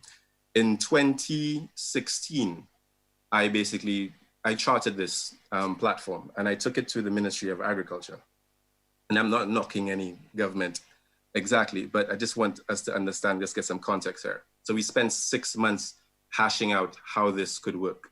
After 6 months, I was basically ghosted. No more return calls, no one returning the emails. And I stopped. At that point in time, I called it the One Market Initiative. Shortly after that, I just continued back on my farming. But the issue here with lack of data and a disconnect between the producers and the consumers and the buyers was still a huge factor, was and still is a huge factor in agriculture. So I met with a former school friend of mine and now my business partner, Jade. And so we came up, okay, we're going to do Guru, we're going to do this agritech company, and this is going to be one of the things. Another part of it was actually developing a system that would respond to climate change, a growing system. So we're also doing a climate smart greenhouse. So we're going to add a lot of the sensors in there and everything so that you get and understand. So the farmer can actually get the information and have basically in his hand a agricultural engineer to help him through his growing process. So 2016 ended, nothing. And then we're moving forward to about 2017 and we pitched this and Jeff has picked this up. And we're going through and now we're in 2020 and how fortunate we have a beta run of this market platform with Massey running it. We have interest in Grenada, we have interest in Dominica, and we have actually had initial conversations with the OECS on this. And that is a wonderful thing to happen. I'm not trying to take away from that. But the backstory to all of this is the fact that I've had to spend on the project alone, over about $60,000 in my own money. I've had a family that has backed me. I've had to do some rather extraordinary things to make it through. There have been many doors shut along the way. And the problem here is that we live in a country that doesn't have the capacity to support. It does not support research and innovation. It does not support entrepreneurs. I'm still actually now currently haggling with a bank to get some additional funding because the drought and all this rain has basically wiped the farm out. So we went from a position of earning about $1,200 a week to spending everything to try to stay afloat. And you really don't have the access to funding. And we have encouragement. And I know here today we have a wonderful opportunity to proselytize, and we're trying to assume to convert people to the understanding of the importance of research and innovation. But at the same time, to all of us here who are doing this, there's also the truth that faith does not pay the bills. But to the institutions, to the government, to all the bodies who have purported to help, but can't and find reason not to, doubt will equally not save us at all. The longer we wait is the more desperate things become.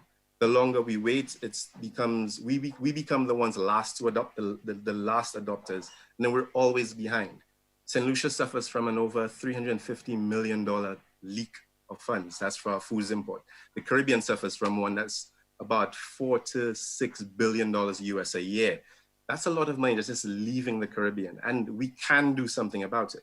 Yes, we do need data, and so I'm thankful that this system is being adopted. And yes, we do need to do better, have better farming practices. Now, I'm thankful for that too. But at the same time, I can give you at least 4 concrete ways of doing different projects in, say, St. Lucia and the Caribbean that can help fisheries. It can help with Mr. McDoom was talking about desilting, for us not to have to do desilting, so which means that we can have better seagrass beds, we can help the pelagic species, our coral reefs, and our entire fisheries. But now, how does that work? How am I able to go ahead and do that? Because remember, there are going to be bills to pay. There is going to be a life to lead. And how am I going to afford to do that? Because even if I'm thankful for Jeff, I'm not saying no, but even when we do this and we get funding for all the technical support, it doesn't actually fund everything. And then how do you access that funding? Can I go to a bank? Is there a relationship that we have currently to say, okay, you have this Jeff funding, go to this place, and then now you can get a line of credit so that can assist you? No, we don't. We have projects that are magnificent projects, like Invictus with the water. And does that actually have a government stamp of approval to say that this is what needs to be done and this is how we're moving forward? No, it doesn't. So they have to do a whole lot of work trying to push themselves and trying to push that to be successful. Now, the rate of technology adoption, somebody could see that and take it maybe 5 years down the line, because technology actually grows quite quickly, who has more money, and then they have a profitable business. And yet still, the genius of this is just sitting here in St. Lucia, trying to get through and trying to get by. Research and innovation, it's beautiful. And it's wonderful that we can sit here and discuss all the challenges, but the question still becomes, what are we doing about it? Are we actually going to go ahead, sit down and produce actual results by having good action, by ensuring that everything that's needed, the capacity that's needed for these wonderful minds is there? Because even if we went ahead and did everything in education right, we still will have a massive gap because there's no system for them to plug into, for them to take it out. I am, yes, an anomaly, but the problem is I should be the rule. The rule shouldn't be that most of us just have to end up getting a 9-to-5 job and just forgetting our dreams. That shouldn't be the rule. And that's what we face. Thank you.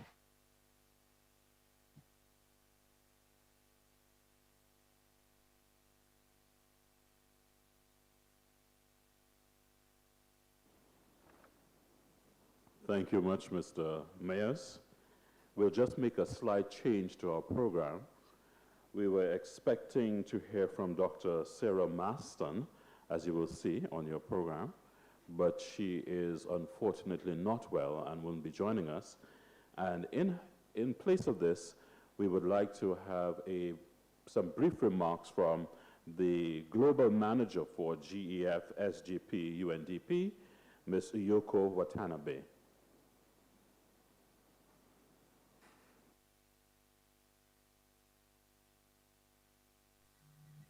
Are you hearing me?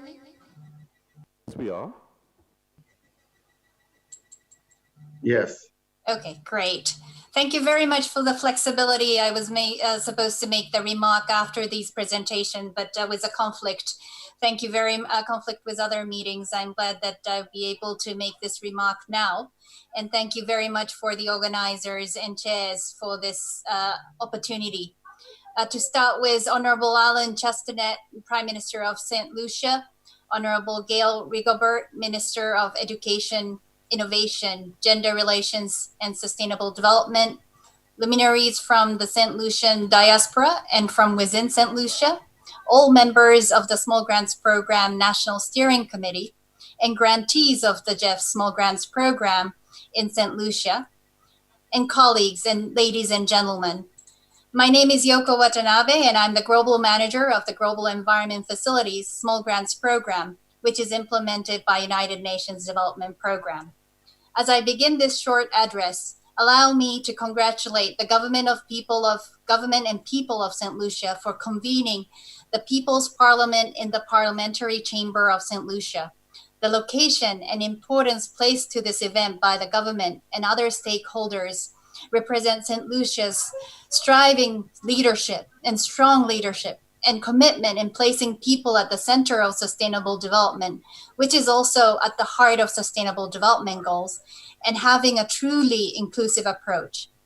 It is not surprising that such innovative and highly recognized event is happening in St. Lucia, the Helen of West Indies, with the most Nobel Prize winners per capita, as you have been highlighting over the days today.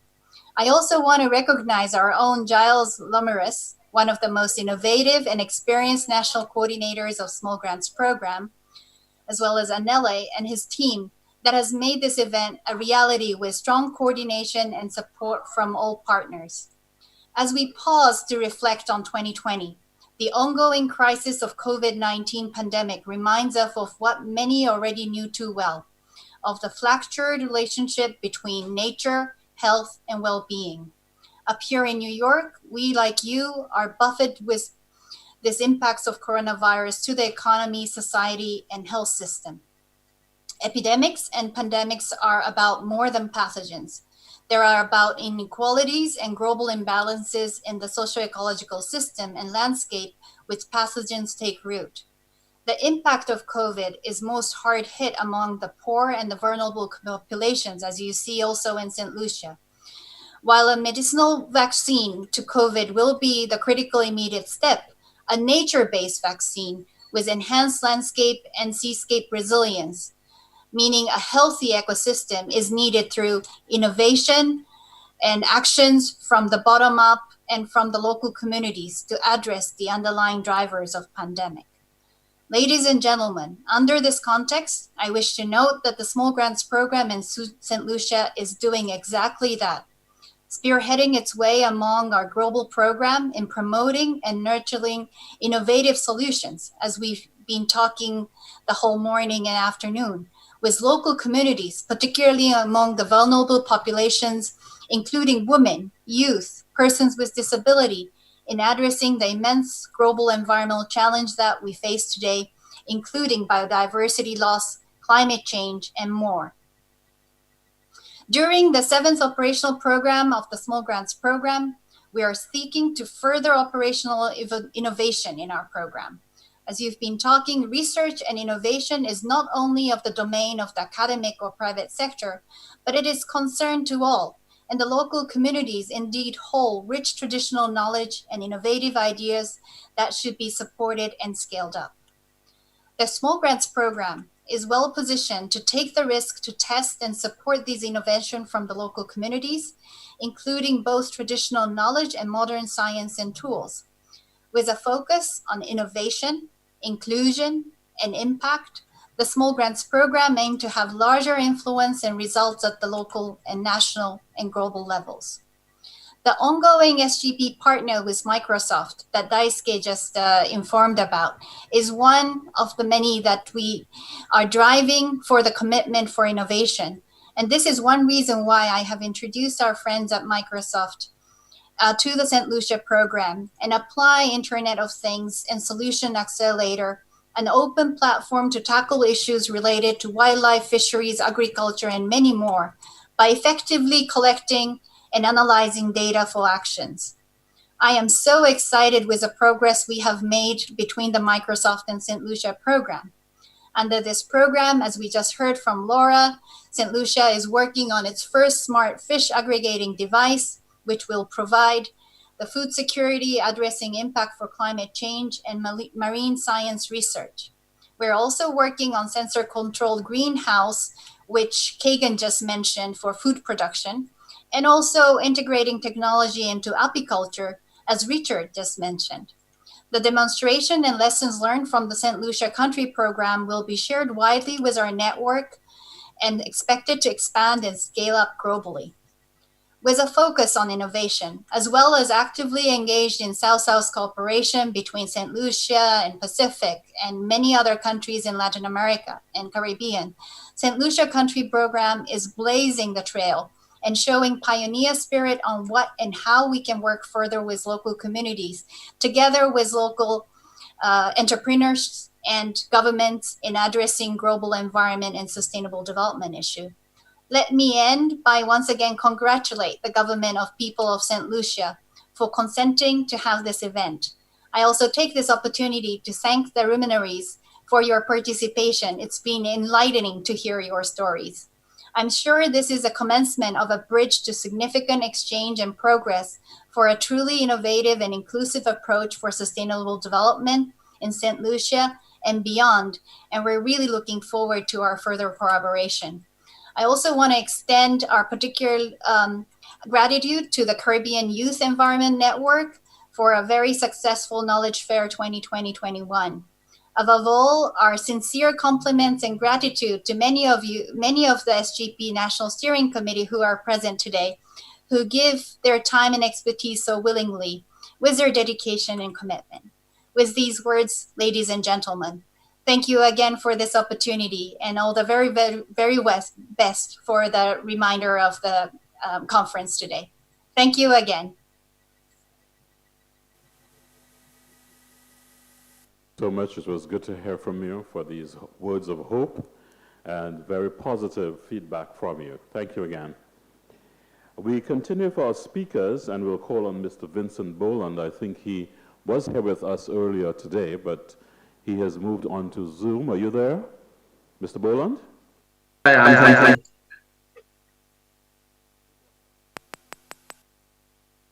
Can you hear me? So, good afternoon, everyone. Let me adopt the protocol that has been established, and then say thank you very much to the persons who put this whole program together, particularly Mr. Giles Romulus. We do appreciate you pulling all parties together to have this very vital, informative discussion that we are having today. Can I share my screen with you, please?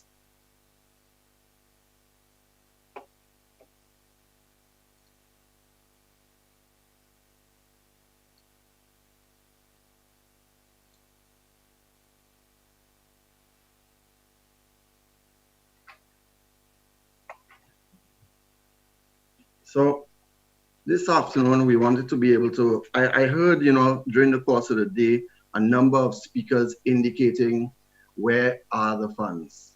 Where is the money? And, we have to understand that we are a small island state, and the government has, very limited space in terms of their fiscal space, and we have to utilize the resources that we have.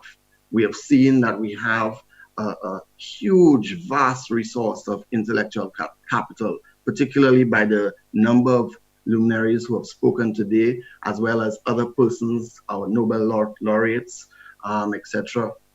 So we know that there is potential for us to be able to rise and fly and use all our wings, like Mr. Romulus has indicated on a few occasions. But if we think of the SLDBs, before I speak to the SLDB's mandate, I want to just indicate that innovation to us, similar to what Dr. King spoke of this morning, is really looking at solutions to a problem. But at the same time, understanding that according to the Bible, there is nothing new under the sun, that everything really has, is there for us to bring to the fore, for us to utilize all the resources and skills that we have to be able to bring it to the fore.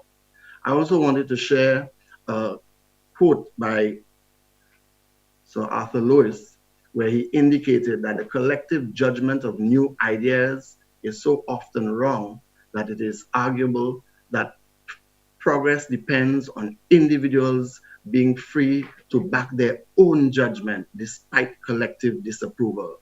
And when you think of, persons who, for instance, who spoke earlier this morning, Mr. Callis Noel, when he was faced with the challenge to come up with a solution. A lot of people may have said, well, no, you're crazy, that can't work. But here, months later, we have our, the mobile desalination plants. We also have young entrepreneurs, Mr. Dujon, for example. He, when first people would have said that's not possible to make fertilizer from the sargassum seaweed. But again, he's on the shelf, so much so that he was listed on the Forbes under 40 top 40 people in the world. So these are things that are quite within our capability. The challenge that we are seeing, though, is that financing is not flowing to high priority projects in vulnerable countries. And this was identified by our colleagues at the Global Green Growth Institute. And they have decided to really, take the bull by the horn to see how best they can make that change, to be in a position to get access to financing and to be able to make projects or bring bankable projects. That's one of the things that even we at the bank have challenges with where persons have great ideas, and we are now trying to see how best, and you will see that in our priorities, how best we then can move from doing research to the innovation. When we talk about innovation and the research, we look at it from two perspectives, one internally and externally. As a bank, we have to look internally to be able to come up with our strategic plan and look at our key priority areas and to be able to facilitate the access to credit within our existing environment. How do we do that? Well, like any other business that has to do a strategic plan, we would look at our current situation, we would scan our environment, we would come up with our key priorities, and then we would start an implementation program. Some of it may require for us to look closely at our human resource skills and also our actual plant and equipment. And we have found that, and when you look at a financial plan, especially for a development bank, that the priority may not necessarily be profits, but in most cases it's impact, and seeing how best we could impact the key priority areas that would have been identified. What's the end game? In terms of our objectives, our plan, our strategy, our priorities, we have to look to see how best we can align these with the government's focus. Because we don't want to be pulling in different directions. We want to be able to facilitate the directions set by the government, to be able to see the expansion of credit and to allow persons, particularly the vulnerable, to improve on their well-being through access to finance. One of the key areas that the bank has looked at is resilience and being able to build resilience in everything that we do. We want to be able to make the entity, the St. Lucia Development Bank, more resilient. And by doing so, it will then cause other persons within our society to also follow suit. Because once we are strong enough, we'll be able to finance and support the projects. The Development Bank prides itself on being able to provide technical assistance in all of the areas in which it undertakes to serve the community. We look at seeing how we can make persons resilient from their household perspective. And that's one of the things that you would have seen. We have adopted the Climate Adaptation Financing Facility, which is a loan facility for eligible households and businesses to increase resilience in disaster and climate change impacts. And most recently, as of Friday, we had a relaunching of what we would call the new CAF, the Business Recovery Program. And this now has taken into the consideration the impact of COVID on the small and medium-sized businesses. It's a pilot program that the World Bank was running, and they provided $5 million for us to be able to run the program. Ideally, it looks at activities to strengthen the household, but it also takes into consideration looking at the agriculture sector in particular to see how we could strengthen the farmers and to be able to facilitate them in having their produce brought to market in the most efficient way. We also looked at infrastructure development, something that's key. And, from our perspective, We want to be able to see a holistic urban development plan, a land use plan, so that it will allow for us to be able to identify the key areas that must be kept in agriculture, the areas that we know that as we expand in terms of the population and the need for housing, that we can have homes built in areas that would be we would avoid the flood-prone areas of St. Lucia, the landslide areas, and to allow persons to traverse to and from their homes as safely as possible. Where are we now? These are the questions that we start to look at when we start to do the research. Where do we want to be? How are we going to get there? How will we monitor our progress? And what are we going to do? Who is going to do what? We have had a number of consultations in that we recently completed our strategic plan, which was through the assistance of Dr. Harvey Miller. And with that, we engage persons from throughout the length and breadth of St. Lucia.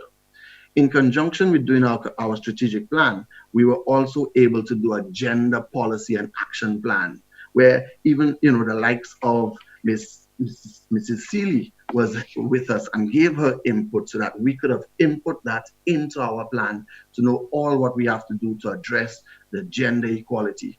It's a work in progress. It's not complete. We have the plan, but we're now moving to the implementation stage, which will see us addressing some of the issues that Mrs. Seeley spoke about earlier in terms of gender inequality and having our products focused to permit persons to have access to credit that maybe traditionally they wouldn't. But just to be clear, the development bank was considered as being very gender neutral, meaning that we have almost an equal balance of financing facilities to women and men. Some product sectors, we do have an imbalance, and these are the areas that we will be looking closely at.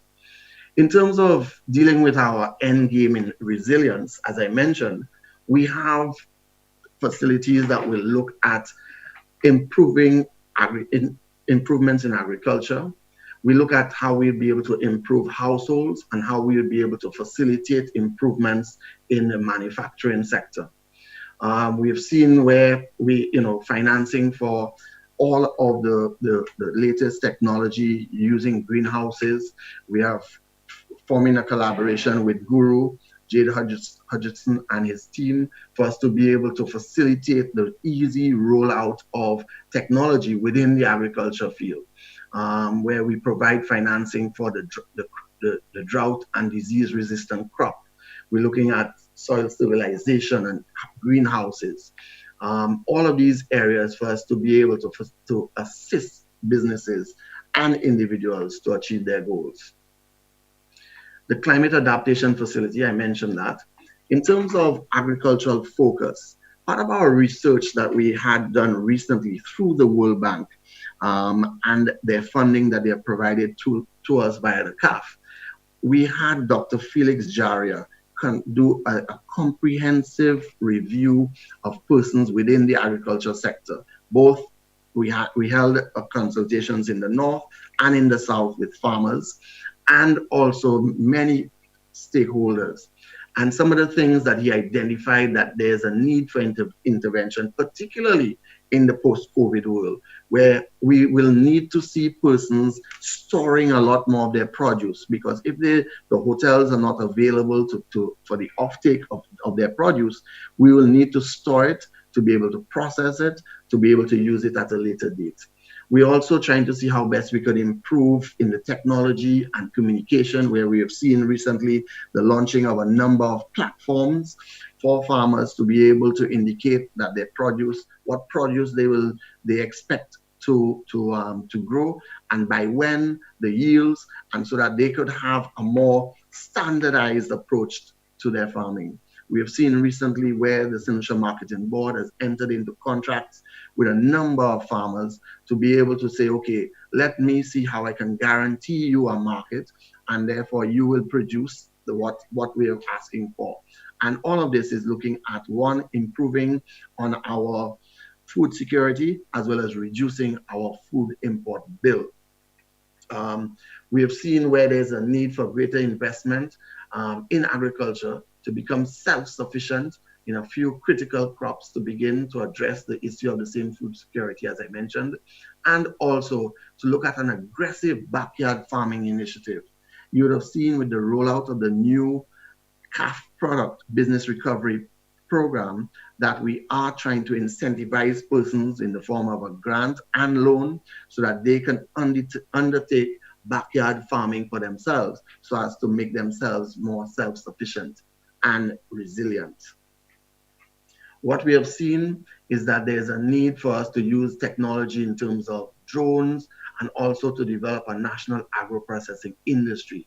And we are extremely happy to hear when they indicated that the facility in Grace for the beekeepers will be operationalized very soon.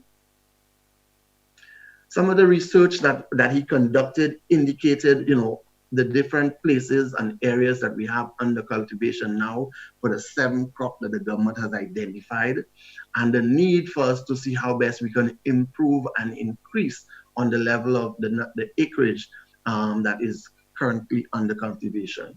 So, when we look closely at the research side of it, it's something that banks continually do. They want to be able to understand. That's why all banks, you'll find that there's a credit risk analyst, a risk analyst. Most of the bigger banks have economists that provide them with information that they can then take that and analyze it.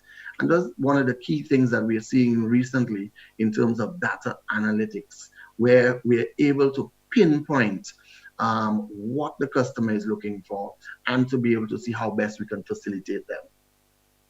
In terms of the information coming out of our gender mainstreaming, we were able to indicate that the need to develop female customers who own small businesses to access bridge financing to implement bigger contracts. So in terms of our contractors who are doing the infrastructure work that I mentioned earlier, it's right now dominated by men. And there is a need for us to see how best we can enhance the access to these funds and financing by more female contractors. And that's going to be done through a process of us looking at entrepreneurial training and youth training, as well as outreach to rural areas to see how we could identify the unmet needs of those persons who will be able to access the funding. Some of the game changers that we're actually looking at that, it will take some time, but we are looking to implement a green affordable housing program. And this will see us aligned with the National Housing Corporation, the Ministry of Housing, the National Insurance Corporation, Invest St. Lucia, and the St. Lucia Mortgage Finance Company. And ideally, it would be to ensure that there are sufficient energy savings in the new buildings that we construct. There's sufficient water storage and savings that we want to be able to ensure that all new constructions have, and also even in the materials used to ensure that we are not, causing an increase in our overall gas emissions and so on. We're also looking at the financial structure. But before we get there, we're also looking to see how we could empower the youth and to mobilize resource centers that we have throughout St. Lucia, where we can train persons in carpentry, masonry, electricians, and have them certified. There is a certification that is being done by the International Financial Corporation called EDGE, which ensures that your project, your product that you have in terms of your construction is now certified as being a green project. So if we train those persons and mobilize the young people, we will be, or even the unemployed, we saw that our unemployment rate had reached 29% now. If we're able to establish these centers where people can be retrained and now move into new sectors, or in a sector that they worked in, but maybe at a hotel, but now they can work for themselves. We are looking to see how best we can modify the ownership structure for more persons to access affordable housing. This is something that we are working on, that we will be rolling out shortly. We are also in discussions in the creation of an investment fund. I saw where Dr. Gilbertha indicated the need for us to have that. And we are looking very closely, because one of the things that we have identified is the need for the bank to have a greater level of capitalization so that it can undertake larger projects and do all of the things that we have planned. We want to be able to lead on some of the PPPs and privatization that we see as necessary. Our colleagues at the bank, the Development Bank of Jamaica, they created a unit specifically to assist the government of Jamaica with the privatization and or forming PPPs for their statutory bodies. The Jamaicans had 32 statutory bodies that were in deplorable conditions. And when I read the information, they're not very far from a few of the entities that we do have in St. Lucia that have traditionally been supported through the government. They have come up with a program which transparently allows for those entities now to become more efficient. Either they become efficiently still under the control of the government, or they become privatized, which will then see a more efficient operation based on the profit motive. One of the things that we are working on, we have partnered with Invest St. Lucia in the creation of an entrepreneur hub. Right now, the virtual platform is called Boost, and I encourage persons to go there and direct persons there, because it's really an interactive platform that allows the entrepreneur or the potential entrepreneur to be trained, to have access to information, and or to meet his peers and other colleagues who may give him some information that will lead him on his way.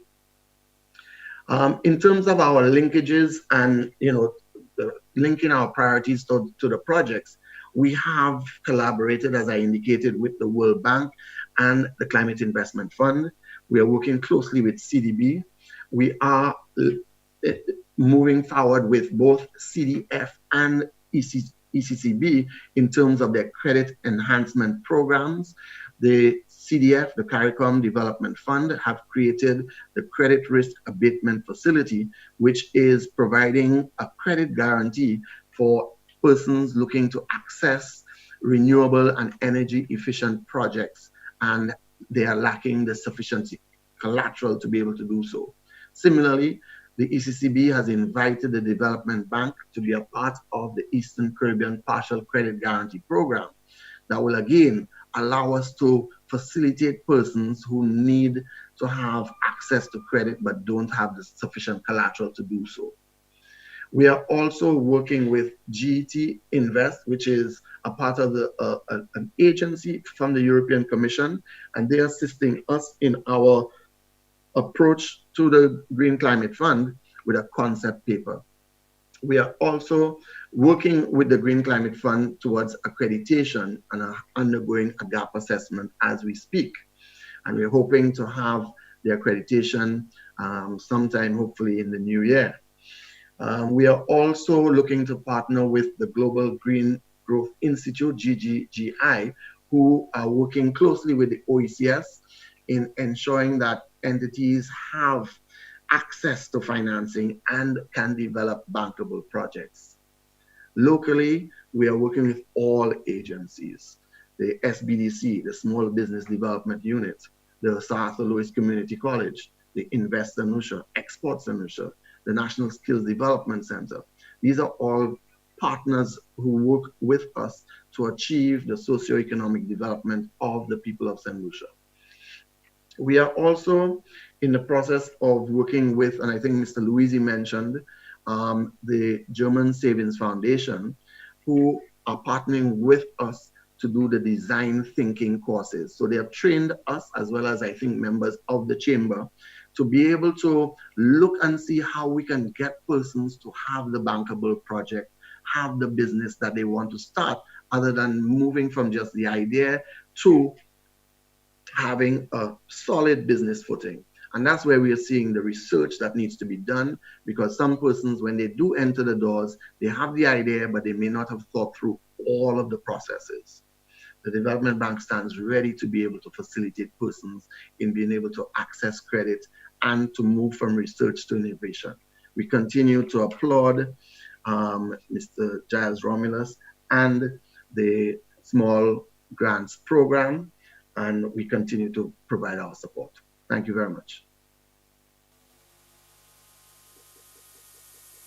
Mr. Boland, I'm sure many people will be very interested to see how the new approaches by the bank works out for them. At this time, we call on Mr. or Dr. Linus Clovis.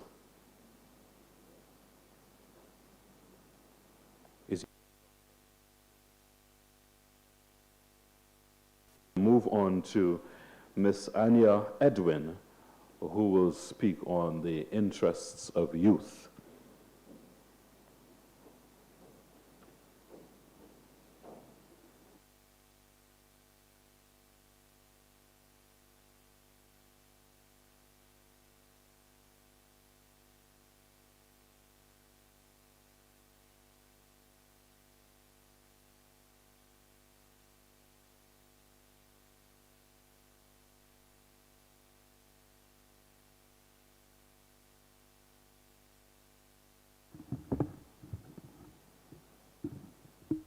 I extend warm greetings to the representatives at this blended forum on behalf of the executive of the St. Lucia National Youth Council and its membership, the young people of this fair Helen. The Global Environment Fund Small Grants Program has displayed great resilience by adapting and remodeling this initiative to satisfy national COVID-19 protocols despite major restrictions, and for that I commend them. I stand here today to add to the voices of thousands of young St. Lucians who yearn for a country that will increase investments into the intellectual capacity of its people, particularly the youth. During a dialogue hosted by the United Nations Eastern Caribbean Office on International Youth Day this year, I made a plea for increased investments in the intellectual capacities and skill sets of young people. I then boldly went on to say, with the advent of e-learning, I am hopeful that education can be more affordable for our young people. As cliché as the echo appears to our ears, sound knowledge is indeed power, and my Barbadian colleague, Mr. Chad Monaville, who sat on that same panel with me, unequivocally stated, and I quote, "The Caribbean is home to very well-educated people. Once we can have certified programs that allow persons to have knowledge transferred right across the world, we can increase revenue streams to boost our economies. Certainly, we would not be in our current position if we moved to a knowledge-based economy." Ladies and gentlemen, an investment in research is also direct investment in the knowledge and culture of our people. As the theme suggests, we must strive to inform, educate, and motivate the citizenry to aspire to sustainable futures with awareness on climate change, climate variability, and growing socioeconomic inequalities. One of the ways we intend to achieve this as a multi-stakeholder forum is through the introduction of research and innovation across multiple sectors, from the backyard garden to Parliament and beyond. However, how do we expect to achieve these objectives if the very people we are trying to engage are not equally educated and are unfamiliar with the jargon that we so eloquently articulate? How do we expect to inculcate research into our way of life if we have policymakers debating bills right here in this very honorable chamber without first having dialogues and research-driven consultation with the constituents on the genesis of their findings and the implications to citizens today and many generations later? How do we expect the lesser educated caller to the local social commentary show to understand how the $10 million mentioned in the budget is spent if we don't further explain to them that allocations in the annual debate of revenue and expenditure are broad estimates that more or less may not match actual government expenditure? As minor as this may seem, It is the correction of these malpractices that will spur research and innovation that can develop culture, enhance national pride, and promote participatory and inclusive democratic processes. The year 2020 signaled a decade left in which members of the United Nations must achieve the 2030 United Nations Sustainable Development Agenda. With the commencement of this decade came the exacerbation of the issues which the SDGs seek to address, catalyzed by the ramifications of COVID-19. Hence, we are presented with a golden opportunity to aggressively address the developmental gaps through substantial research mechanisms and innovative and sustainable practices. I want to join Dr. Auger in applauding the likes of Mrs. Delia Fossois, who have taken on the mandate to pursue an alien yet very important culture of having access to books through bookstores and cafes. In the last few months, we noticed the national organization conducting a number of fundraising activities in an effort to raise a few $1,000s to finance a digital library after its former home was engulfed in flames some years ago. The need for the coordination of fundraisers to finance this virtual library, in my belief, is indicative of the lack of importance of the conservation of teaching of our history and lack of appreciation of research by our cultural icons and historians. How often do we measure the significance of our national archives in its current form? We are realizing daily the quick manifestation of the digital revolution, yet our actions are not up to par or in sync with this new era that is upon us. Policymakers, leaders, young people, it is our future, and this is our time to confront the reality of a changing climate and the need to alter our livelihoods, our practices, and our mode of governance to keep St. Lucia ahead of the curve in sustainable development for small island developing states. To get there, we must make the early investments into quantitative and qualitative research, cultivate innovation, and propel resilient mindsets. While we are asked to share our views on what organizations like the St. Lucia National Youth Council can do to infuse research and innovation in all aspects of sustainable development, it is critical to recognize that no one individual or grouping can effectively achieve this in isolation. I believe that it is for this very reason the 17th United Nations Sustainable Development Goal focuses on partnership for the goals. May I suggest 3 of many solutions? 1, practice environmental auditing in schools, such as what was piloted in our Jeff-funded project in 2018, which focused on garbage segregation, electricity, and water conservation. Number 2, grant-funded research projects into investigations on local medicines to promote health tourism and advance economic diversification efforts.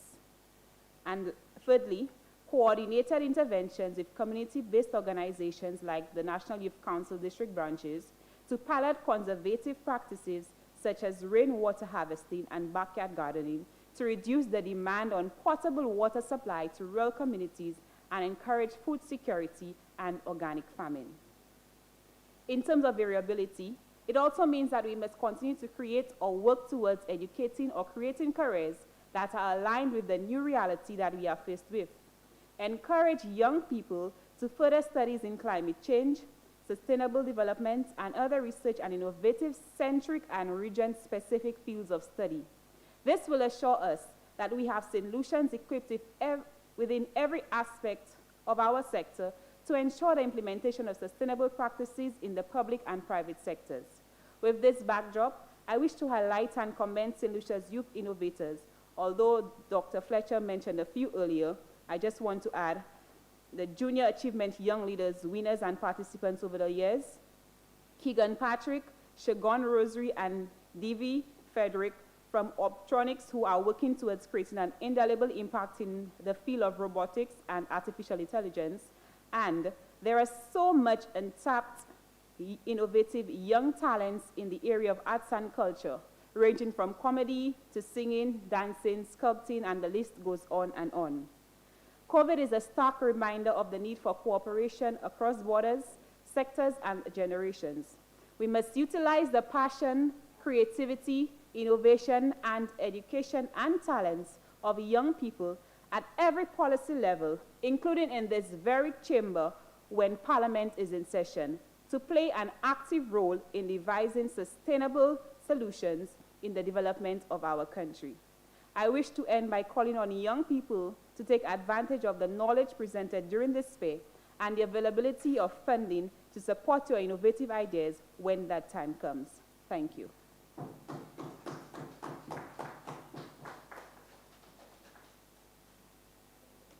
Thank you very much for sharing these 3 ideas, and we hope that we will see some satisfaction the next time we come around in terms of their implementation. We move on, and standing by, I would imagine, is Dr. Didicus Jules. He's not here? Okay. Then we move on to Mr. Boo Hingson. He's not there either? Okay, well, that's it. Ladies and gentlemen, we've come to the end of our presentations for today. We've had a lot to cover. We've had a lot of information shared. We see a lot to celebrate. At the same time, we see that we can do so much more in areas that we are not doing as well. So let's give all our speakers a great round of applause, not only for sharing their life stories and so showing us a path of their success, but also because we've gotten even new ideas that we wish to work on as far as innovation, research and innovation are concerned. At this time, we would like to call on Mr. Ember Charles. Ember Charles is here with us. Okay, Ember, good to see you. And we will ask you to give us a summary of today's proceedings. Okay, thank you very much, Jerry. And I'm not too sure if it might be counterproductive to try to do a summary at this point in time, but what I plan to do is to just highlight some of the main threads that came through the presentations today. But just to start by reminding us of the question that was before us this morning, the question of integrating research and innovation into sustainable development. And of course, we have to ask ourselves whether we answer that question today. But in doing that, I think there's the issue of the sustainable development path being followed by our countries, in particular St. Lucia. I think some of the presenters did address the issue of the definition of sustainable development. But what came out was a sort of a picture of the facets or components of that developmental model that we follow. From the economic point of view, we realize in St. Lucia what the main economic activity is now driving us is tourism, and the question is to relate it to research and innovation. Does the focus on that sector really spur a need for research and innovation, especially when you have lots of young people who are going overseas to study, and you ask yourself the reasons why one may not be driven to come back to a country of birth when they have developed certain expertise and certain proficiencies in research. The second issue is the question of governance, and I think that was raised in particular by Dr. Audrey Henry, who said that policy making sometimes is not necessarily driven by evidence. And in fact, she used the example where in our politics, you know, the politicians are more driven by the need to be re-elected. So votes actually is the kind of data they need as opposed to innovation, science, research and development. Then you had the question of education. Our education system, does it facilitate research and innovation? And the current challenges of the education system were highlighted by quite a few speakers. Really, does education reward creativity? Does it reward inquiry? Does it reward research? Or does it reward regurgitation of existing models and practices that students are taught? Does it start early enough to facilitate inquiry? And then, of course, there was the dislocation between what we want to do on our own socio-economic base, whether we have accepted or we continue to deny our bilingualism. And bilingualism was looked at in a more broad sense, not just the language, but the fact that there's a certain element of modernity in our society, plus a deep traditional set of knowledge that sometimes we either forget to accept is there, or we just turn our backs on it, and whether that is in fact something that is good that will help us. The picture that was painted was interesting by Dr. St. Catherine, was the sort of baseline research he did, which highlighted some, again, additional challenges facing St. Lucia as we pursue this path of integrating research and development into sustainable, research and innovation into sustainable development. The question is, does research and innovation benefit the poor? I think he had some statistics which said it is not, as people perceived it. There is some kind of doubt over science and the scientific information, and I think what he used was the example of people's perception of the acceptance of a virus, a vaccine for the COVID virus. The further question which needs to be answered is, why was that the prevailing perception of people's appreciation or acceptance of a vaccine? So that's needed for further research. But there was a recognition that research and innovation is actually necessary, and the three areas highlighted were health, education, and agriculture. Of course, the others were highlighted, but these sort of stood out. I think we have to look at that picture against the expectations, and of course the type of setting that the JEF program sets for getting involved in funding or investing in programs at the community level or at the national level. And the expectations are that these programs must be participatory, cost-effective, and of course, the participatory means, of course, some level of consultation is required at all levels. That was, resonates a lot of the young people who spoke today in their presentations. And there has to be the resurgence of the spirit of giving, the spirit of Kudme, which I think the chair started off when she said her opening remarks this morning. And it has to be inclusive and it has to be decentralized. Our statistics show how you have a heavy percentage of our population stacked to the north and where a lot of the activity is happening. What happens to the rest of the island? So the question is that, did we answer the question based on the presentations? I mean, what we heard, I won't go through all of what we heard, but just sort of pull out a few pointers. It seems quite a long time since Dr. Kito Lawrenson spoke to us, but he set the ball rolling in terms of trying to suggest what might be rewards for efforts at getting young people involved in science and innovation. But I think that has to be juxtaposed against the question which was raised by Dr. King, echoed by Adrian Ogier as well, as the issue of building self-confidence in our people, knowing yourself, knowing your history, and as a result, knowing your self-worth. And perhaps that can be a basis for spurring people to do things that will redound to the benefit of themselves and their own people.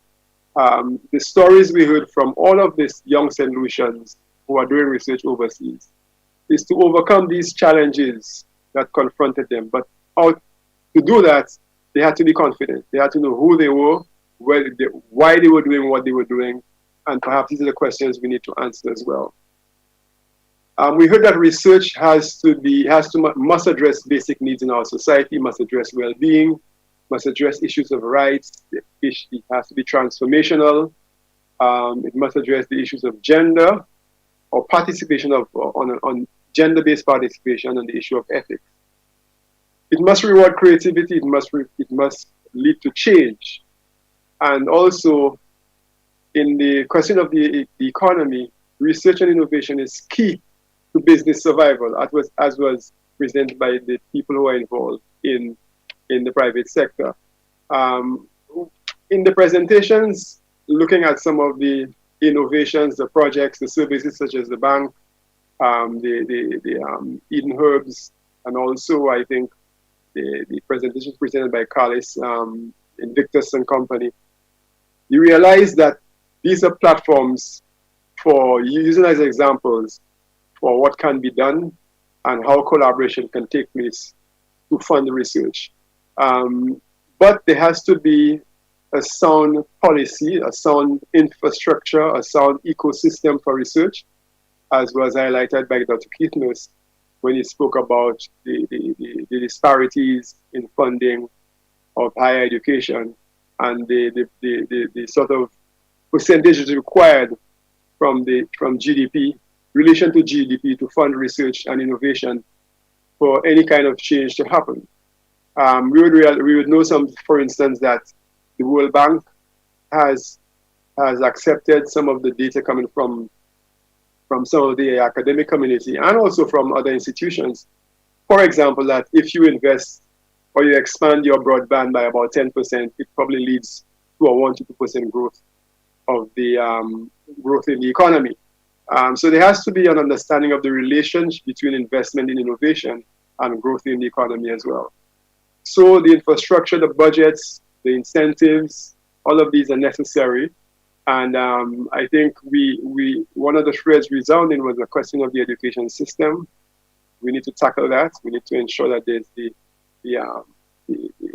environment of inquiry from a very, very early age to ensure that people appreciate and research becomes part of the culture of our society. And I think one of the things that resonated with me as well by the examples presented from the young St. Lucians, that we should not be afraid to fail. Jerry?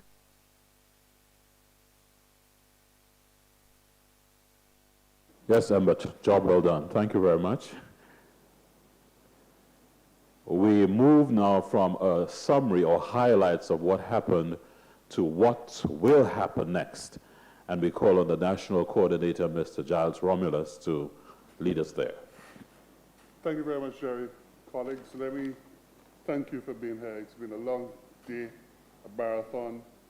Obviously, we underestimated time since we've gone over significantly. And I thank you all for staying the course. Sometimes great things happen with a lot of sacrifice. And I do want to tell you where we go next. All the people in cyberspace, thank you, Luminaries, for contributing both within St. Lucia and outside. The next step, of course, the immediate next step is for our scribes. We have 2 scribes, phenomenal scribes, from South Louis Community College. They'll produce a report, a high quality report from this one-day session. Once that is prepared, finalized, and approved, it will go to our drafting committee.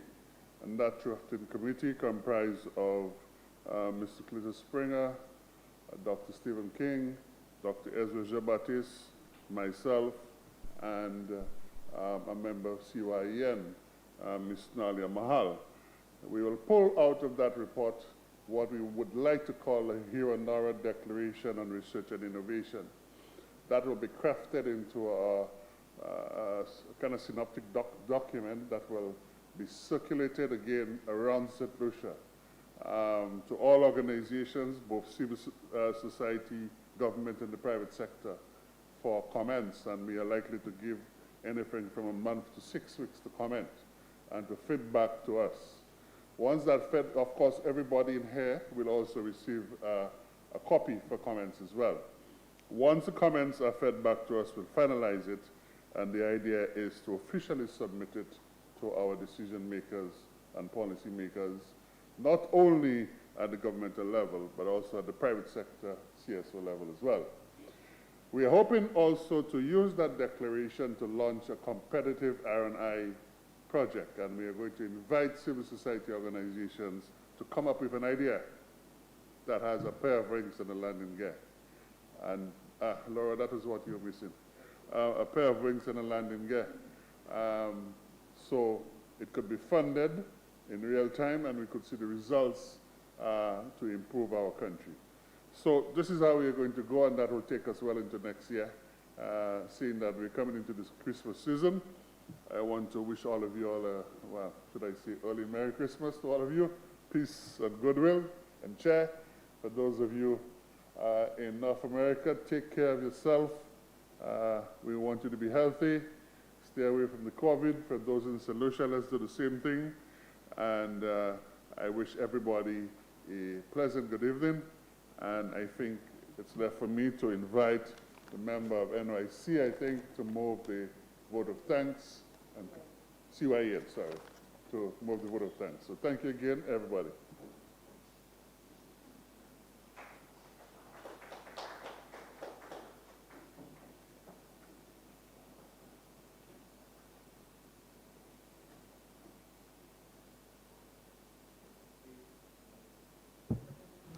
In the interest of time, please permit me to adopt the protocol already established in bidding everyone a pleasant good afternoon. You know, we call this the People's Parliament, and one thing which is without question today is that as small island developing states, our true source of wealth to drive our sustainable development is available right here, in the minds of our people right here and in the diaspora, and we just need to unleash this. Nonetheless, recognizing the numerous individuals and organizations who have ensured that this People Parliament is not only a reality, but a stepping stone towards a new era in St. Lucia's development, it is with a great degree of alacrity that I deliver the vote of thanks today. Many thanks to our Chair of Proceedings and Chairperson of the JEF SGP UNDP National Steering Committee, Dr. Rosemary Husbands-Mafre, for your welcome remarks, guiding today's activities, and of course ensuring that we didn't deviate too much into the turbulent waters of overtime. Our sincere thanks also to the Deputy Chair of Proceedings, Dame Paulette Pleasy, Governor General Emeritus, for gracing us with your presence, and of course, a display of your continued support. To Mr. Jerry George and Ms. Linnell Melisa early on for introducing our outstanding luminaries and presenters, all doing fantastic work in various fields. And certainly we have to thank Mr. Giles Romulus, National Coordinator of the JEF SGP, for setting the scene earlier on within the context of research and innovation earlier on this morning. Not forgetting Mr. Edwin St. Catherine for providing certainly, I'd say, very useful baseline results on research and innovation in St. Lucia. I think this was certainly a much needed research, and we certainly look forward to the final report next year. To our luminaries and speakers, both in person and virtually, sharing your experiences, knowledge and suggestions, we were certainly eye-opening and inspiring. And what was truly amazing is that we had such a diverse pool of individuals, from agriculture to apiculture, education, business, health, science, you name it. In fact, in true West Indian fashion, I'd say we have the perfect lineup for successful second innings run chase in innovation against the rest of the world. Special thanks again to Ms. Yoko Watanabe, Global Manager of JEF SGP, UNDP, for your kind words, and reaffirming the commitment of JEF SGP in supporting our nation's journey towards sustainable development. Special thanks again to Mr. Ember Charles for such a succinct report of today's proceedings. Not forgetting JEF SGP and the partnership with the UE Open Campus, along with the Caribbean Youth Environment Network. After all, your efforts and commitment in ensuring that this year's People Parliament was a reality, as we truly kickstart, or I should say rather catalyze, a new era for research and innovation in St. Lucia in all sectors is so greatly appreciated and will certainly leave a permanent mark in St. Lucia's history down the line. Of course, many thanks to the Office of the Parliament for facilitating use of this venue with immense comfort. Our heartfelt thanks go out to you. And to all, we cannot certainly forget all who joined us via the virtual platforms, whether it be Zoom, Facebook, YouTube. Thank you for your comments and virtual engagement. We are indeed grateful for your taking time off to be part of this People Parliament, wherever you may be in the world. To the media, we thank you for ensuring that today's proceedings reach the St. Lucian audience beyond these chambers and by extension the wider world. To our volunteers and all those working behind the scenes in ensuring the events of today went ahead smoothly, our sincere thanks to you. Ladies and gentlemen, à nous continuer à supporter avec pousser research et innovation dans cette lycée. Let us continue to support and push forward research and innovation in St. Lucia. Merci appeal. I thank you.